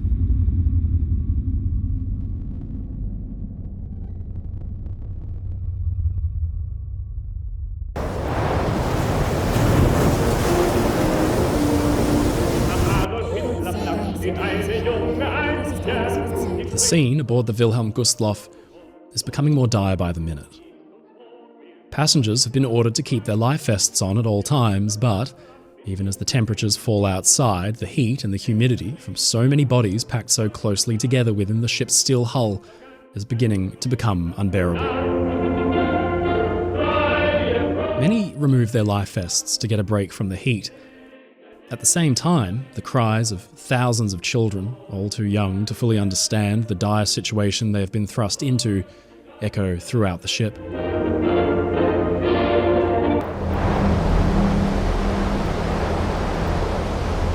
Up on the bridge, the captains receive word that their lone escort, Löwe, is now dealing with the failure of their own submarine sensing equipment. The frigid sea spray has iced her array solid. Earlier, the senior officers had decided on the best course to approach Kiel. The first option would see the Wilhelm Gustloff sticking close to the shore, in waters too shallow for a submarine to properly submerge and operate, but with the added danger of mines and, most worrying of all, air attack. Zahn, as a submariner who had already lost many friends and comrades to Allied aircraft, had a healthy fear of bombers. Wilhelm Gustloff was a big, slow target with virtually no defences to protect her. The automatic guns that were put onto her sun deck at the last minute had iced over solid as well. They'd be next to useless in this weather. The unarmoured cruise ship would be shredded by bombs, rocket fire, and cannon shells, set stem to stern on fire like the Italian liner Rex had been. Instead, the second route would see the German ships follow the open shipping lane further from the coast, which had been mineswept and was known to be clear. There had been some tense discussions. Louis Rieser, the merchant officer, wanted to stay closer to land, but Zahn and Petersen were both worried about the risk of aircraft. Zahn desperately wanted the ship sped up, but Petersen held firm. Another officer suggested a zigzag course, but that would delay the ship's arrival even more. Best to make a direct route in deep water and rely on the poor conditions to hide the ship. But then there comes an unwelcome signal. A convoy of warships is approaching the Wilhelm Gustloff from somewhere ahead. In the murky dark, they stand a good chance of collision, and the big ship is completely blacked out. Petersen wants the navigation lights switched on so that collision can be avoided. It would be an extraordinary run of bad luck for a submarine to be near enough to see them, but Zahn, as a submariner himself, knows that turning the ship's lights on will be like ringing the dinner bell. If there just so happens to be an enemy boat nearby, they will see the German ship in the darkness and begin to stalk them to set up a firing solution. The newest Soviet boats are much faster on the surface than Wilhelm Gustloff can currently motor. She will be easy to catch up, overtake, and then set up for an ambush. Naturally, it is difficult, Zahn would later say, without instructions from higher up, to give orders to a 63-year-old captain who, in a 50-year career on the water, had sole responsibility for his ship. The question of command was a delicate one, but after lengthy discussion, Zahn deferred to the elder skipper, and the order is given.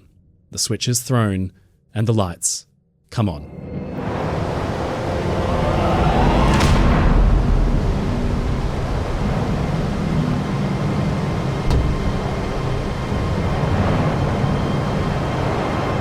Second Officer Paul Vollrath is on watch when he sees the lights shining from the bridge wings and the masthead.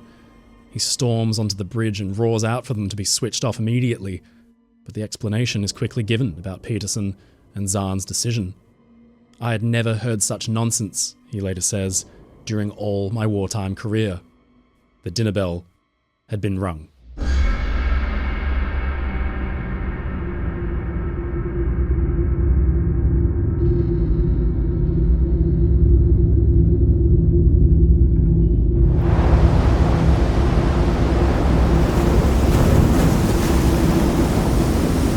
S-13 battles her way through wind and waves. The boat has been submerged, using her hydrophones to listen out for the telltale chop of a propeller out in the distance, but nothing can be heard. The crew will rely on their eyes instead, and Marinesco had S-13 surfaced so he could get a lay of the land. Out there, on all sides of his boat, sleet whips the surface of the sea and spray stings his nose and face. On a night like this, the binoculars would be useless. The chances of seeing anything in the gloom were tiny. But still, Marinesco senses something is up. The Germans are in full retreat. Their big ships have to be out there somewhere. But after a while, Marinesco has had enough. "I'm going below for a hot drink," he roars at his officers on the conning tower. "Keep an eye open. The bastards are out there somewhere. They've got to be."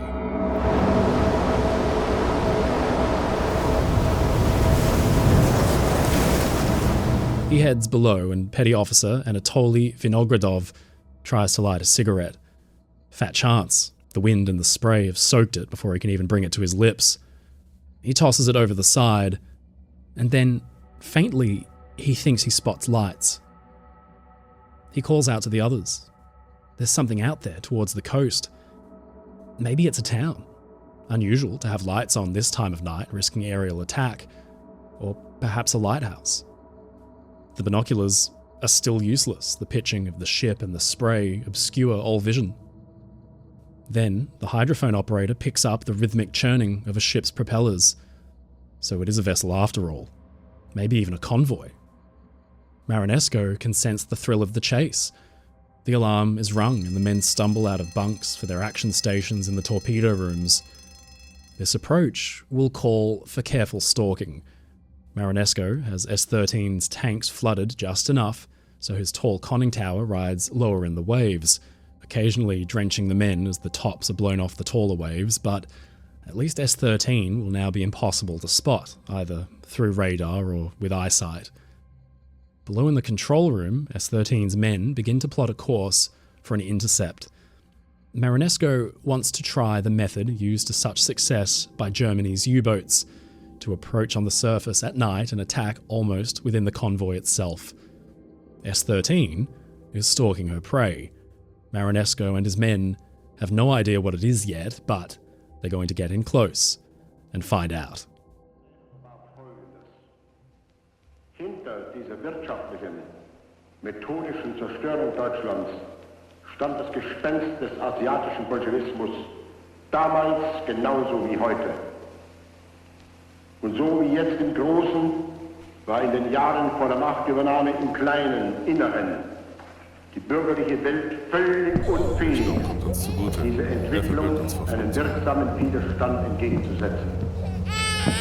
Man hatte, auch nach dem Zusammenbruch des Jahres 1918, immer noch nicht erkannt, dass eine alte Welt vergeht und eine neue meine Damen.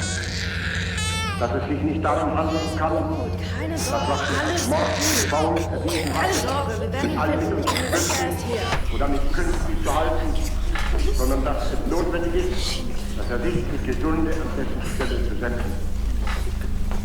Eine überlebte Gesellschaftsordnung war zerbrochen. Und jeder Versuch, sie aufrechtzuerhalten, musste vergeblich sein.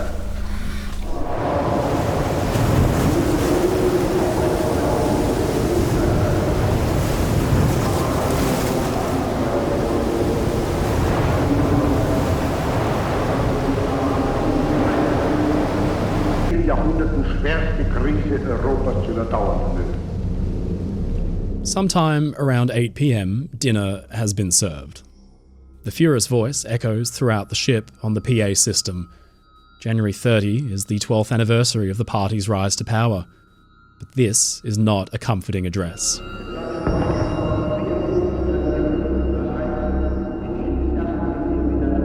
He refers to the horrid fate of those in the East that is exterminating hundreds of thousands. I expect, he says, every German to do his duty to the last, and that he be willing to take upon himself every sacrifice he will be asked to make. I expect every able-bodied German to fight with complete disregard for his personal safety. I expect the sick and the weak, or those otherwise unavailable for military duty, to work with their last strength. I expect all women and girls to continue supporting this struggle with utmost fanaticism. In this, the Reich's final stand, Hitler is perfectly willing to sacrifice the lives of millions of his own people, the very people he had led into a war which had already killed untold hundreds of thousands of their sons, fathers, and brothers. The German youth, the elderly, they would take the fight to the crack Soviet armoured divisions armed with rifles that had been made without cleaning kits, since life expectancy was so low there was no point including them. It's only a 16-minute speech, and the thousands of women and children, now fleeing their homes in complete disarray, take little comfort from the Führer's fire and brimstone words. Und in alle Zukunft vertreten wird unser großdeutsches Reich, die deutsche Nation.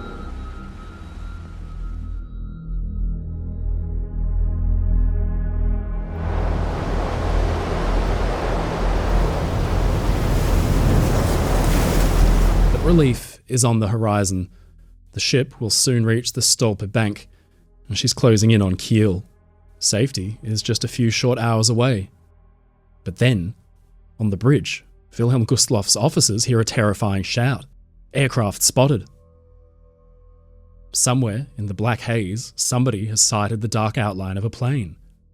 This has been Zahn and Petersen's greatest fear, and now, through the howling of the wind, there is the unmistakable rumble of engines.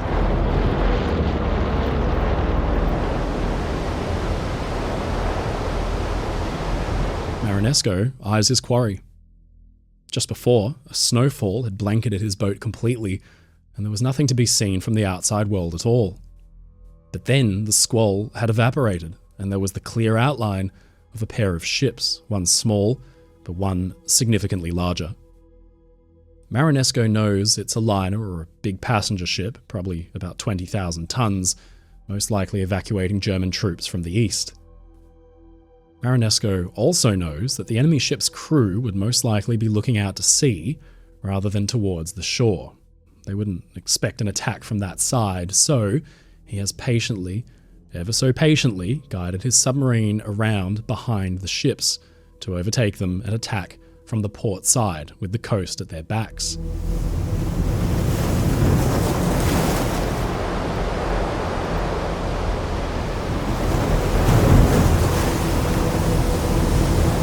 They're running parallel to the German ships when they think, suddenly, that it's all over. A flare shoots up from the big ship's bridge and it explodes overhead. They've been spotted, they think. Then a signal lamp begins flashing their way, probably asking the identification challenge. This could be it. If they don't answer correctly, the escort will bear down on them and depth charge them to oblivion. Marinesco is momentarily frozen. What to do? They fit their own signal lamp and they decide to fire back a response. Maybe the ploy will work just long enough to let the S-13 get ahead and into a firing position. S-13's lamp clatters and clicks, a reply.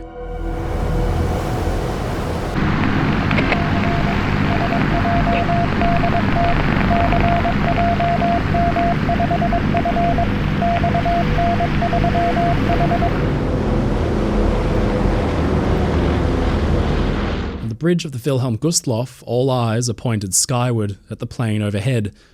A flare and a quick exchange of light signals confirms that it's a friendly German plane, and everybody breathes a sigh of relief. And yet, in that moment, as the men go to resume their tense lookout, nobody has spotted the light flashing at them close off the port bow. Paul Vollrath has had enough excitement for one night. He sits in his cabin, one of the few on board, not crowded by refugees, and he eats a light supper. He's confused why signals have been exchanged with a German airplane. It seems unlikely that a single enemy aircraft would be able to achieve any significant hits on the ship, and with just hours to go until reaching Kiel, there was virtually no time for a big Soviet airstrike to be launched that could catch the Germans at sea.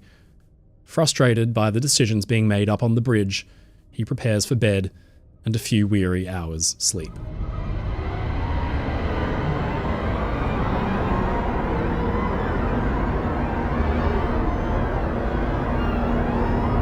On S-13, Marinesco and his men had waited, jaws tight, after flashing their response at the big German ship, but no challenge was ever flashed back at them. The skipper keeps driving S-13 on at a relentless pace, full speed in the big seas. Up forward, his men have loaded 4 torpedoes into their tubes, each one hand-painted with a message. For the motherland on the first, for Stalin on the second, for the Soviet people on the third, and finally, for Leningrad on the fourth. For 2 hours, S-13 has raced to circle around and overtake the German ships. Marinesco cannot believe they haven't been spotted, since now they're less than 1,000 meters away, almost too close to fire torpedoes at all, for fear they might not arm in time. He orders the turn that will bring S-13 into a firing position ahead of the German ships, and the submarine lurches to starboard before coming to a near stop.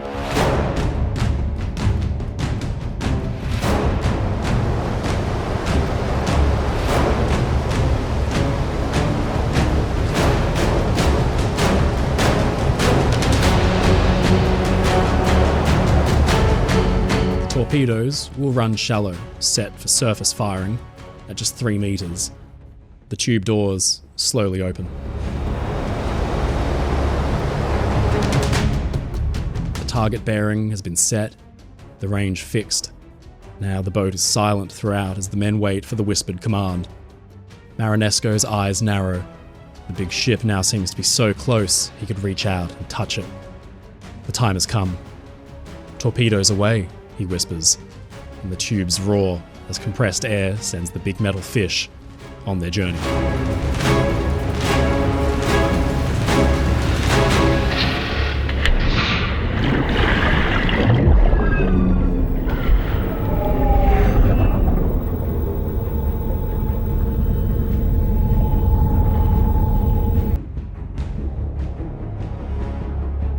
Passengers, exhausted from their big day, lie slumped in the corridors and stairwells throughout the ship. Safety is so close now. Senior officers even allow themselves a moment of relaxation. Captains Petersen and Zahn and First Officer Louis Rieser are up in Rieser's cabin after a very welcome hot meal. Petersen has sent for some cognac, and the men raise their glasses to toast the end of the tense journey. Hassan, Zahn's Alsatian dog, lies asleep on a bunk. All is well. But then...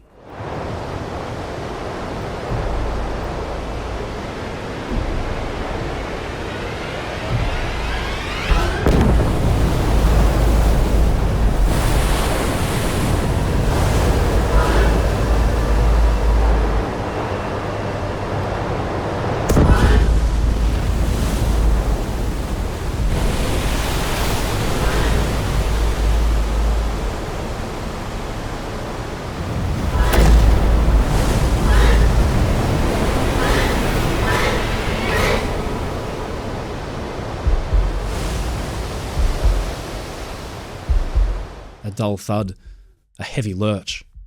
Somewhere far below, Wilhelm Gustloff has been hit by something. Maybe a mine, some of the officers think. But then it happens again, and a third time. 3 heavy impacts and a booming roar that resounds through the entire ship. Women and children startle awake and scream. Captain Zahn knows immediately that Wilhelm Gustloff has been hit by torpedoes. The first has struck the Gustloff in her forward port side just beneath the waterline, where many of the crew's cabins are located. Anybody asleep there has been eviscerated in a flash by the heavy detonation. These are the men who would be the ones to assist in loading and lowering the lifeboats in the event of a catastrophe. Now, those who have survived are trapped by black, freezing water that surges in around them. The second torpedo hits near the ship's swimming pool. Hundreds of young women auxiliaries are asleep when the torpedo makes contact. Tile and glass erupts in a deadly hail of shrapnel that shreds dozens of girls. Water roars right in, turning red as it mixes with the blood. Nearly all of those not ripped apart by the explosion are drowned in seconds. The third and final torpedo impact is the most significant of all. It strikes the ship's engine room. The power plant fails on impact, and the ship's lights briefly flicker before dying out. Wilhelm Gustloff is plunged suddenly, unexpectedly, into total blackness, and she begins to list over to port. Second Officer Paul Vollrath had just been climbing into his bunk when he felt the ship rumble beneath him. Completely mechanically, just like animal instinct, he throws on a lifebelt and pulls his shoes back on before rushing for the bridge. As he ties up the strings on his lifebelt, his hands are trembling, and then the lights had gone out. The officers and crew on the bridge know they're in trouble, but no one knows the full extent of the damage. Attempts at calling down to the engine room fail because the lines are cut, but even had the phones been able to ring, there would have scarcely been anyone left alive to pick up. Captain Petersen orders the watertight doors shut. In the bow section, half-asleep sailors scramble up passageways and through unfamiliar metal corridors looking for a way out, but the ringing of the bells tells them the watertight doors are being shut and they're getting sealed in.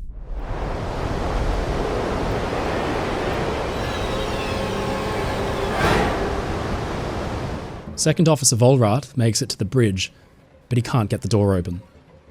The concussion has shifted the ship's structure, and the door is firmly wedged shut. In fact, doors throughout the ship are closed and now cannot be opened. From behind them, inside small cabins, people begin to call out in distress, unable to escape. Below decks, a frantic onrush of panicked refugees are fighting their way up to the boat deck. It's every man for himself. Children fall from their mother's arms in the chaos, only to be trampled underfoot by those with only one thought in their heads: survival.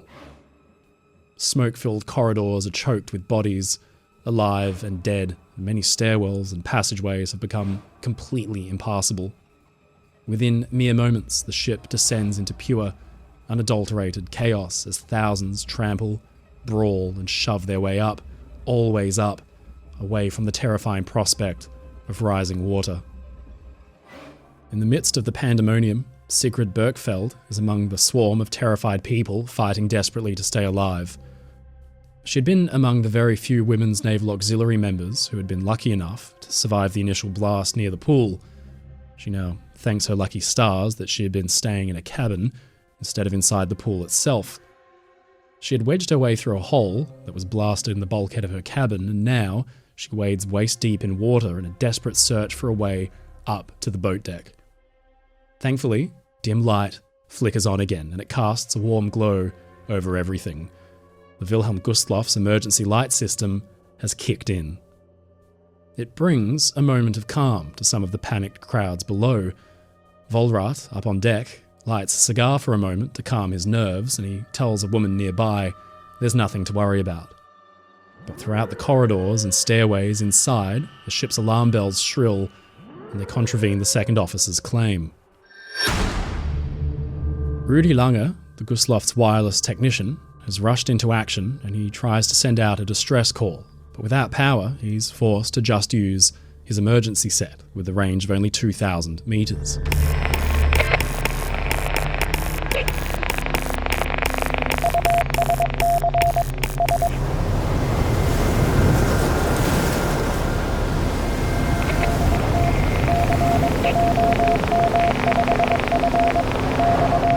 The only ship close enough to receive that distress call is their escort, the Löwe, but they, with their more powerful radio set, can blast the SOS further. But, in their haste, the call sent from the Löwe goes out on the wrong frequency, the one reserved only for the ships of the U-boat training division, and not the larger network of the 9th Escort Flotilla. Miles away, back at Gottenhafen, Hans's radio operator is disturbed to hear the report that Wilhelm Gustloff has started sinking. Meanwhile, the Löwe hauls around and begins making her way back toward the Wilhelm Gustloff to try to assist.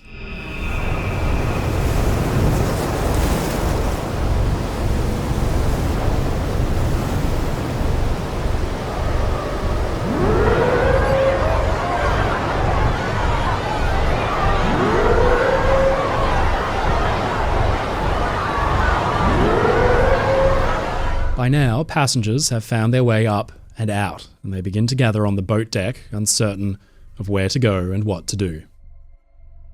The Wilhelm Gustloff had departed for Kiel with little more than a skeleton crew at her disposal, and many of the men trained to load and lower the lifeboats have been killed after that first torpedo strike. With no protocol or dedicated crew in place to help people into the boats, terrified passengers make a mad dash to any boat that looks like it has open space, crowding them and nearly overturning them in their frenzy. Sigrid Bergfeld has made her way to a lifeboat that's not yet overrun with panicked people, but a woman holding a child pushes ahead of her and takes her place in the boat instead.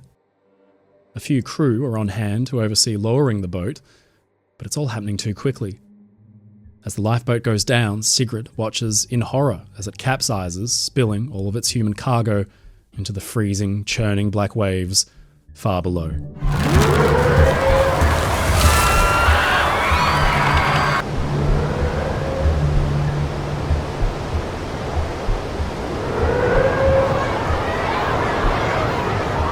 Second Officer Vollrath and a Leutnant Denkel are among the few officers who are taking control of the situation to try and organise some kind of evacuation. Wilhelm Gustloff is really beginning to list over onto her port side. She's come to a dead stop. Those two facts are obvious to the thousands of civilians on board who now try desperately to find a way to escape. On the starboard side, Vollrath cannot get the falls, the blocks, and the rollers of the lifeboat's davits to come free. They're iced solid, and he and his men hack away at them as best they can with numb fingers. "Women and children first," Lieutenant Denkel cries. "There will be room in the lifeboats for everyone." But as he strains to hold back the crowds of desperate refugees, one of his men arrives with a damning report. Some of the ship's crew are escaping in a lifeboat, leaving the women and children to drown behind them. Denkel peers over the ship's side and watches as a lifeboat, meant for 50, takes to the water with only a dozen crew members on board. "Swine!" he roars out, firing his pistol helplessly into the water, but they're already rowing away. One more lifeboat is gone.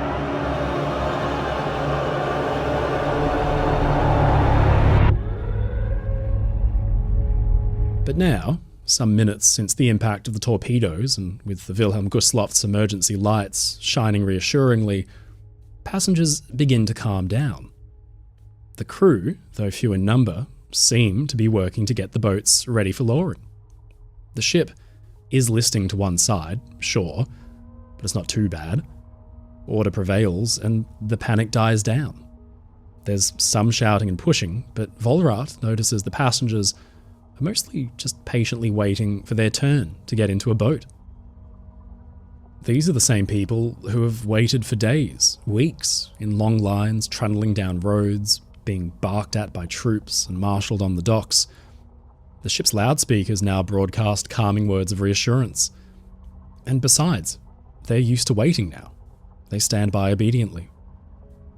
Overhead, star shells roar into the night as the bridge crew fire off signals begging for rescue, hoping one of the big warships passing in the night might see them.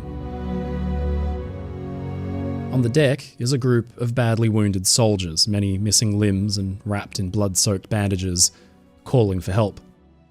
The doctor and some of the orderlies have hauled them out of the temporary surgery to gather them on deck for evacuation, but nobody comes for them, and they don't have the strength or the mobility to save themselves. An evacuation plan comes into effect. The icy boat deck is no place for passengers to wait. Instead, everybody is told to head below.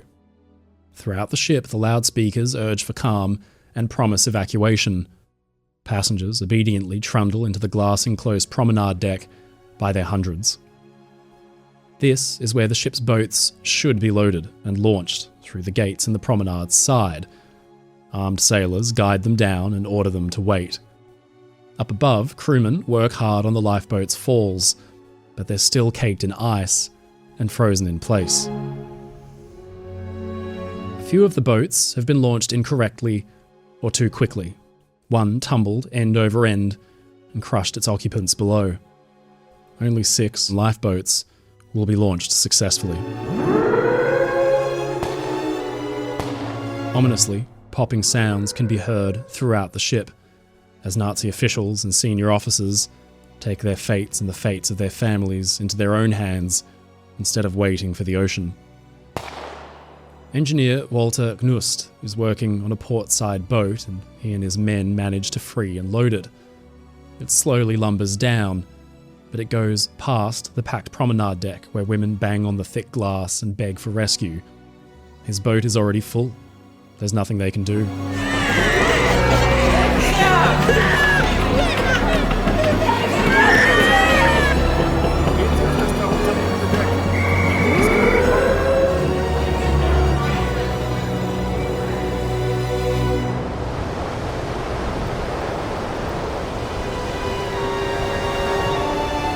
Nearby, in the darkness, the big heavy cruiser, Admiral Hipper, at last receives a worrying report. There is a refugee ship sinking somewhere out there in the darkness. She and her escort, the torpedo boat T-36, make their way toward the scene, but Hipper is loaded with hundreds of refugees of her own, and she can hardly risk being torpedoed too.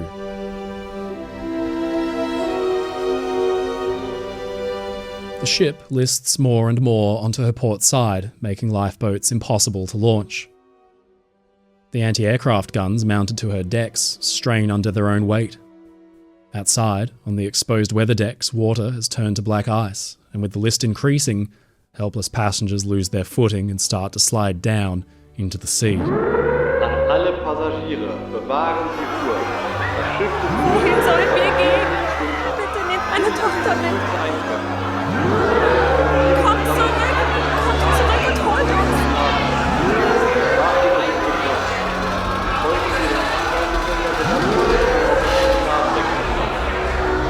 wiederhole. Alle Passagiere.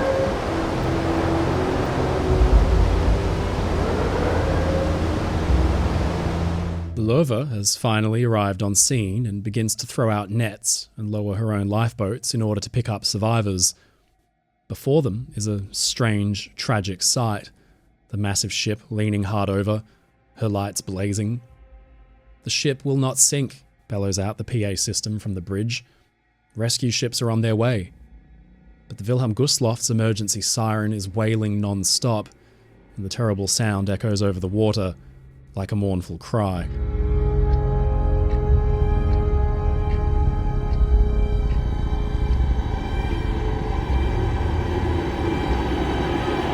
For those hundreds jammed into the glass-enclosed promenade, rescue does not seem to be coming. No lifeboats lower to their level. The doors are not swung open. Some try to slide open the thick windows themselves, but they're so caked in ice, they cannot move. Despite the bridge's reassurance, Wilhelm Gustloff rolls further and further. 10, 15, 20 degrees. People begin to stagger. They cannot stand upright anymore. On the starboard side, they're being lifted higher and higher. They cannot see the ocean. On the port side, people scream in panic as the sky disappears instead. Now all they can see is the churning Black Sea just outside the promenade's windows. The ship's senior officers, Petersen, Zahn and Rieser, have stayed on the bridge. They pour a final glass of cognac and prepare for the end. Afterwards, they go their separate ways.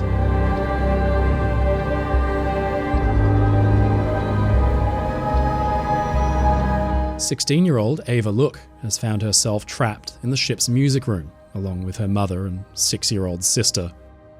As they scramble to find a way out, she can feel the ship listing harder, and then it starts to go.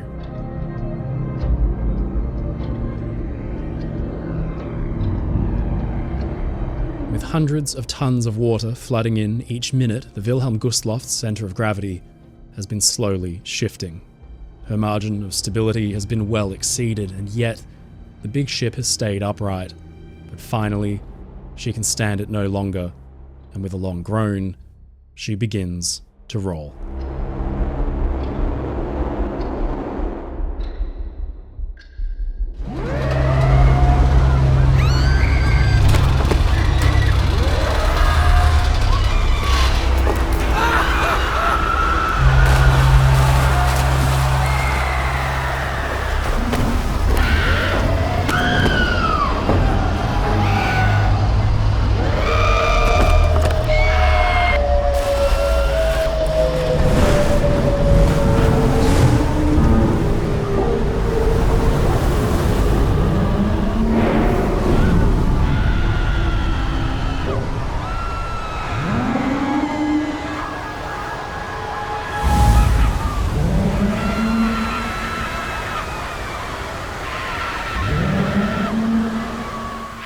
In the music room, little Ava Look had narrowly dodged the ship's piano and dozens of people as they tumbled over to the other side.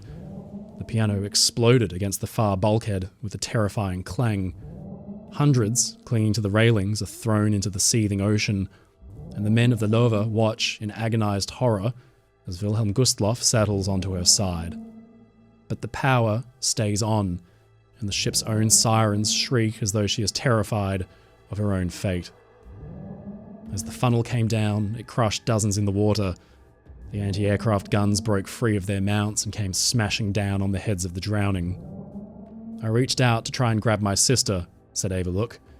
I felt nothing but the water as it swept me out and over the side.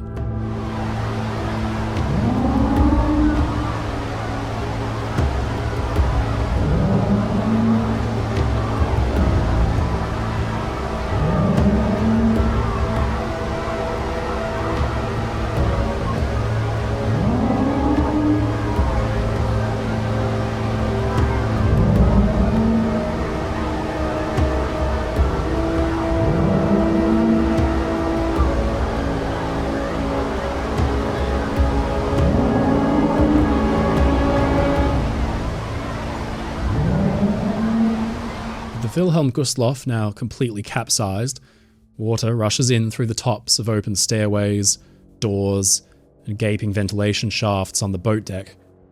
Bulkheads and walls have become floors.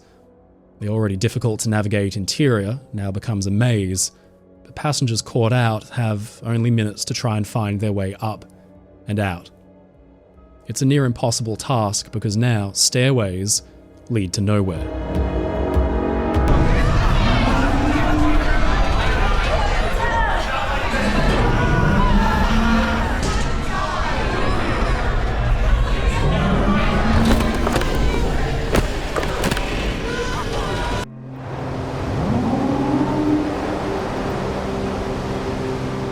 The water roars up around passengers' necks.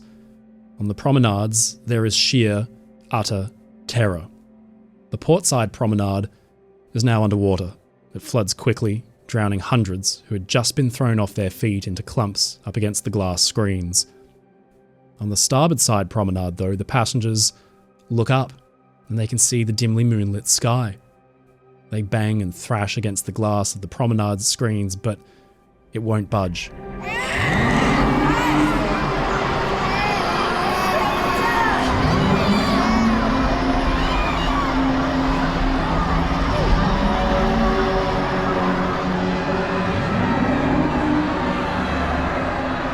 Those who had been holding onto the railings outside and had been quick enough to scramble over now find themselves standing on the ship's starboard hull, as if it was some kind of vast metal beach. Beneath their feet, they can see desperate faces and hands that thrash against the promenade glass, but the water surges in.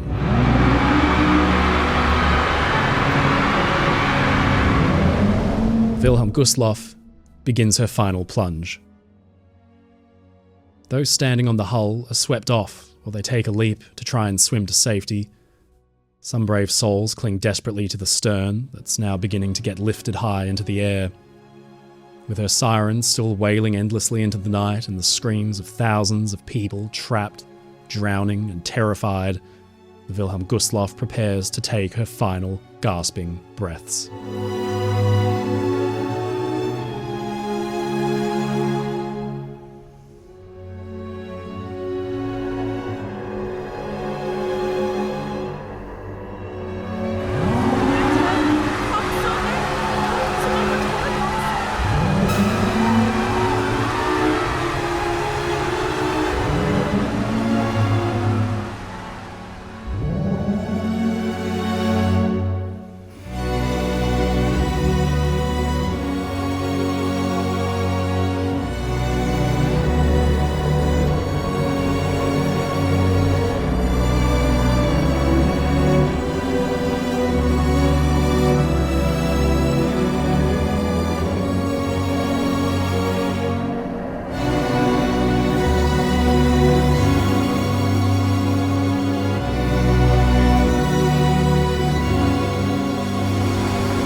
With the whooshing of spray, the ship's stern at last rumbled below, and the Wilhelm Gustloff was no more.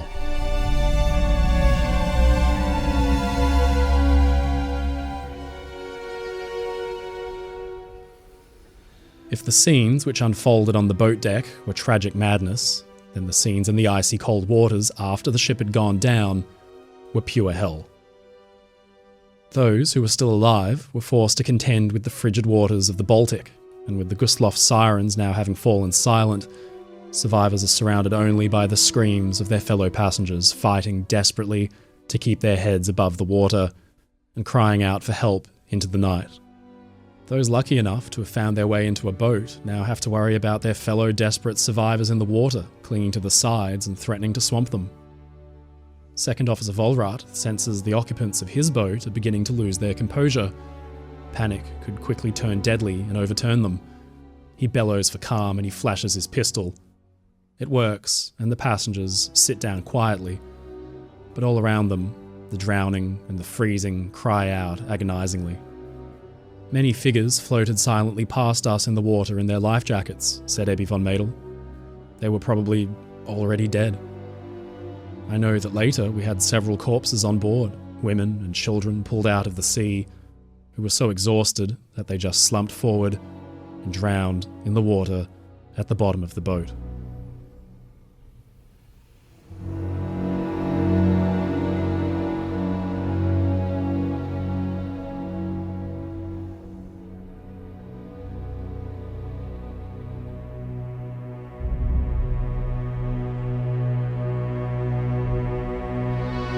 But help is finally at hand. Admiral Hipper and T-36 have arrived on scene. T-36's men begin swinging nets over the side and clambering down to fish people out of the water, but the Hipper sits motionless. Sensing the danger of a lurking enemy submarine, her skipper orders his cruiser to leave immediately. Unfortunately, the big warship has acted like a beacon for hundreds in the water who have swum towards her. As the Hipper's engines rumble into life, some Gustloff survivors astern of her are mangled by her big bronze propellers as they churn into life.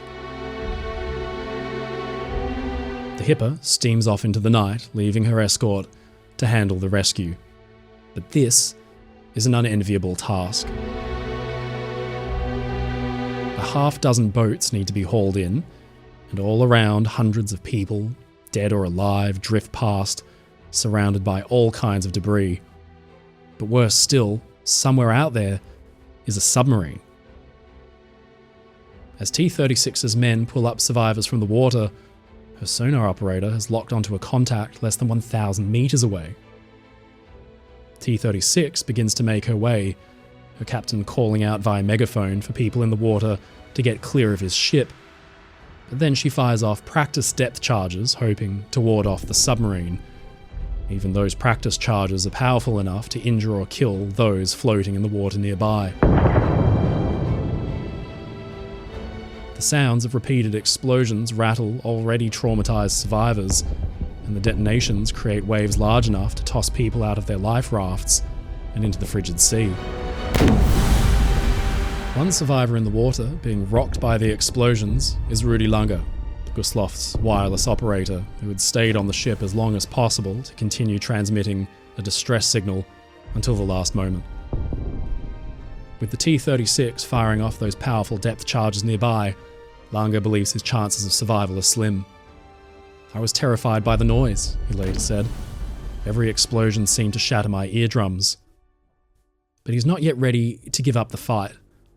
As he calls out into the night, amidst a sea of desperate survivors and lifeless bodies, he is spotted by the searchlights of the Löwe, which is already preparing to leave the scene. He's hauled aboard the ship, making him one of the final survivors rescued by the Wilhelm Gustloff's escort ship.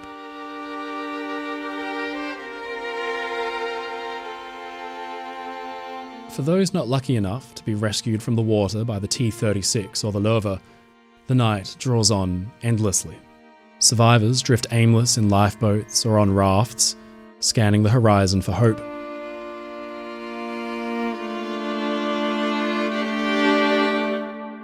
After over 5 hours spent shivering amidst death and debris far off into the distance, the unmistakable glimmer of ship's lights finally appear. A small flotilla of torpedo boats and recovery vessels arrives on scene, and they bring dozens of frozen, miserable people aboard. But all around them is a sea choked with dead bodies. Engineer Walter Knust steps onto a ship, but he stops to inform the crew that 3 dead bodies still remain behind in his lifeboat. "Leave them there," comes the reply. "They will have the sea as their grave." With every remaining survivor believed to be accounted for, a small patrol boat, the VP 1703, makes her way to the wreck site the next morning, carefully traversing a sea of bodies, discarded lifeboats, rafts, and debris. She comes across a lifeboat that had looked to be filled with people, but Petty Officer Werner Fick realizes quickly, instead, it's full of frozen corpses. Horrified, he goes to leave, but then suddenly he spots something. A woolen blanket wrapped up tightly beneath the seat. Inside the blanket, a baby boy, freezing cold, but mercifully alive. He is the final person rescued from the Wilhelm Gustloff. 1,252 people have been pulled alive from the water, but untold thousands have not been so lucky.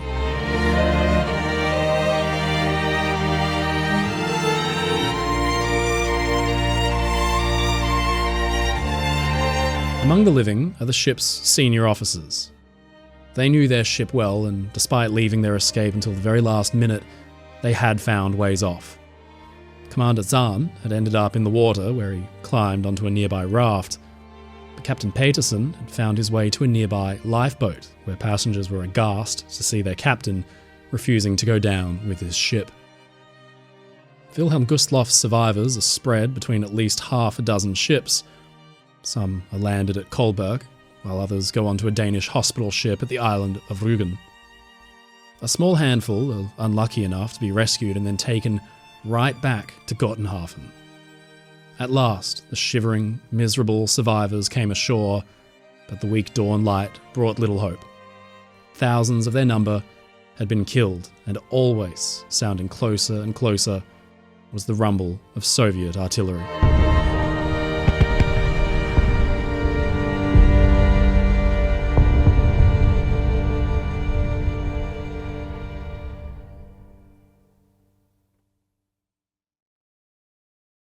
For days, weeks, and months after the disaster, a grim harvest washed ashore all up and down the Pomeranian coast. Bodies, hundreds of them, they washed in by the waves, still clad in their life jackets. Many of them were children.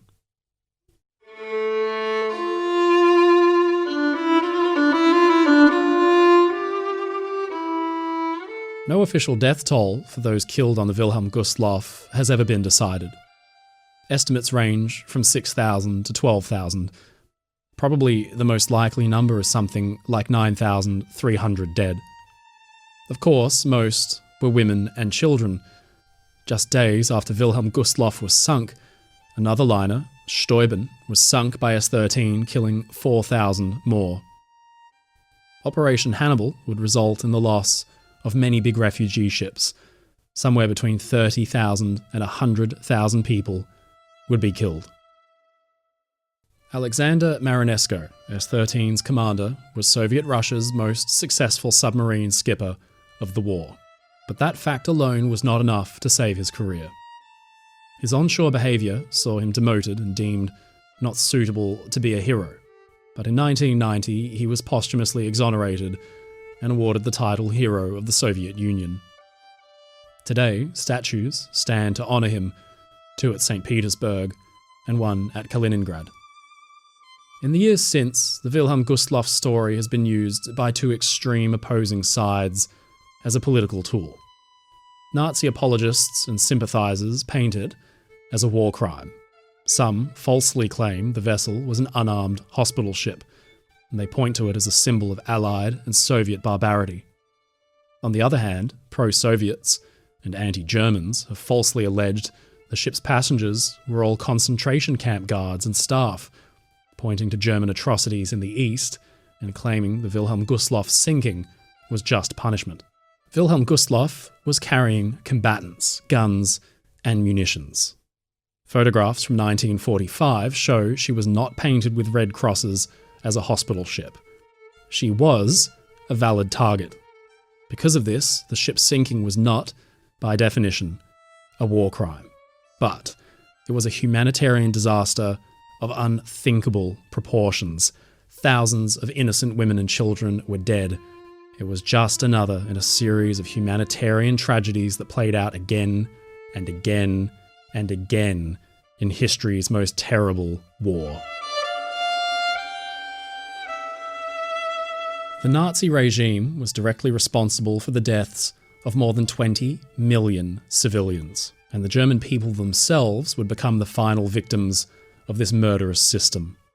Hitler ordered the infrastructure destroyed and the German nation razed ahead of the Soviet invasion. The Führer, for his part, died in his bunker like a rat. He left behind millions of starving, war-weary Germans to find a new way of life. Germany would be rebuilt, but the world had changed forever.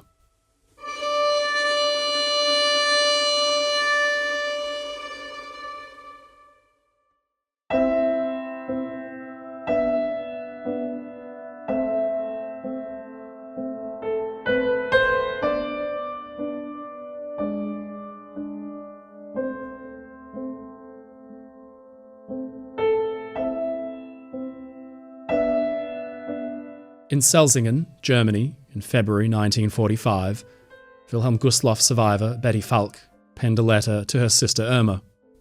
She had rushed to the boat deck after the torpedo impacts with her 3 children, but the group was swept over the side and Betty had passed out in the freezing water. She was pulled, alive, from the ocean by one of the rescue ships, and she spent weeks looking for her children, but to no avail.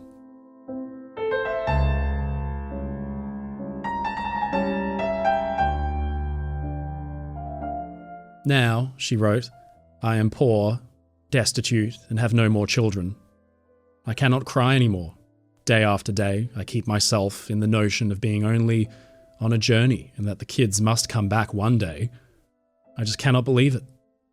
With the vessel too, all our possessions got lost, as well as all pictures and photos of the kids. The past 12 years are now completely annihilated. It is horrible, and for the future, all seems hopeless to me. Whoever will take responsibility for the horrors?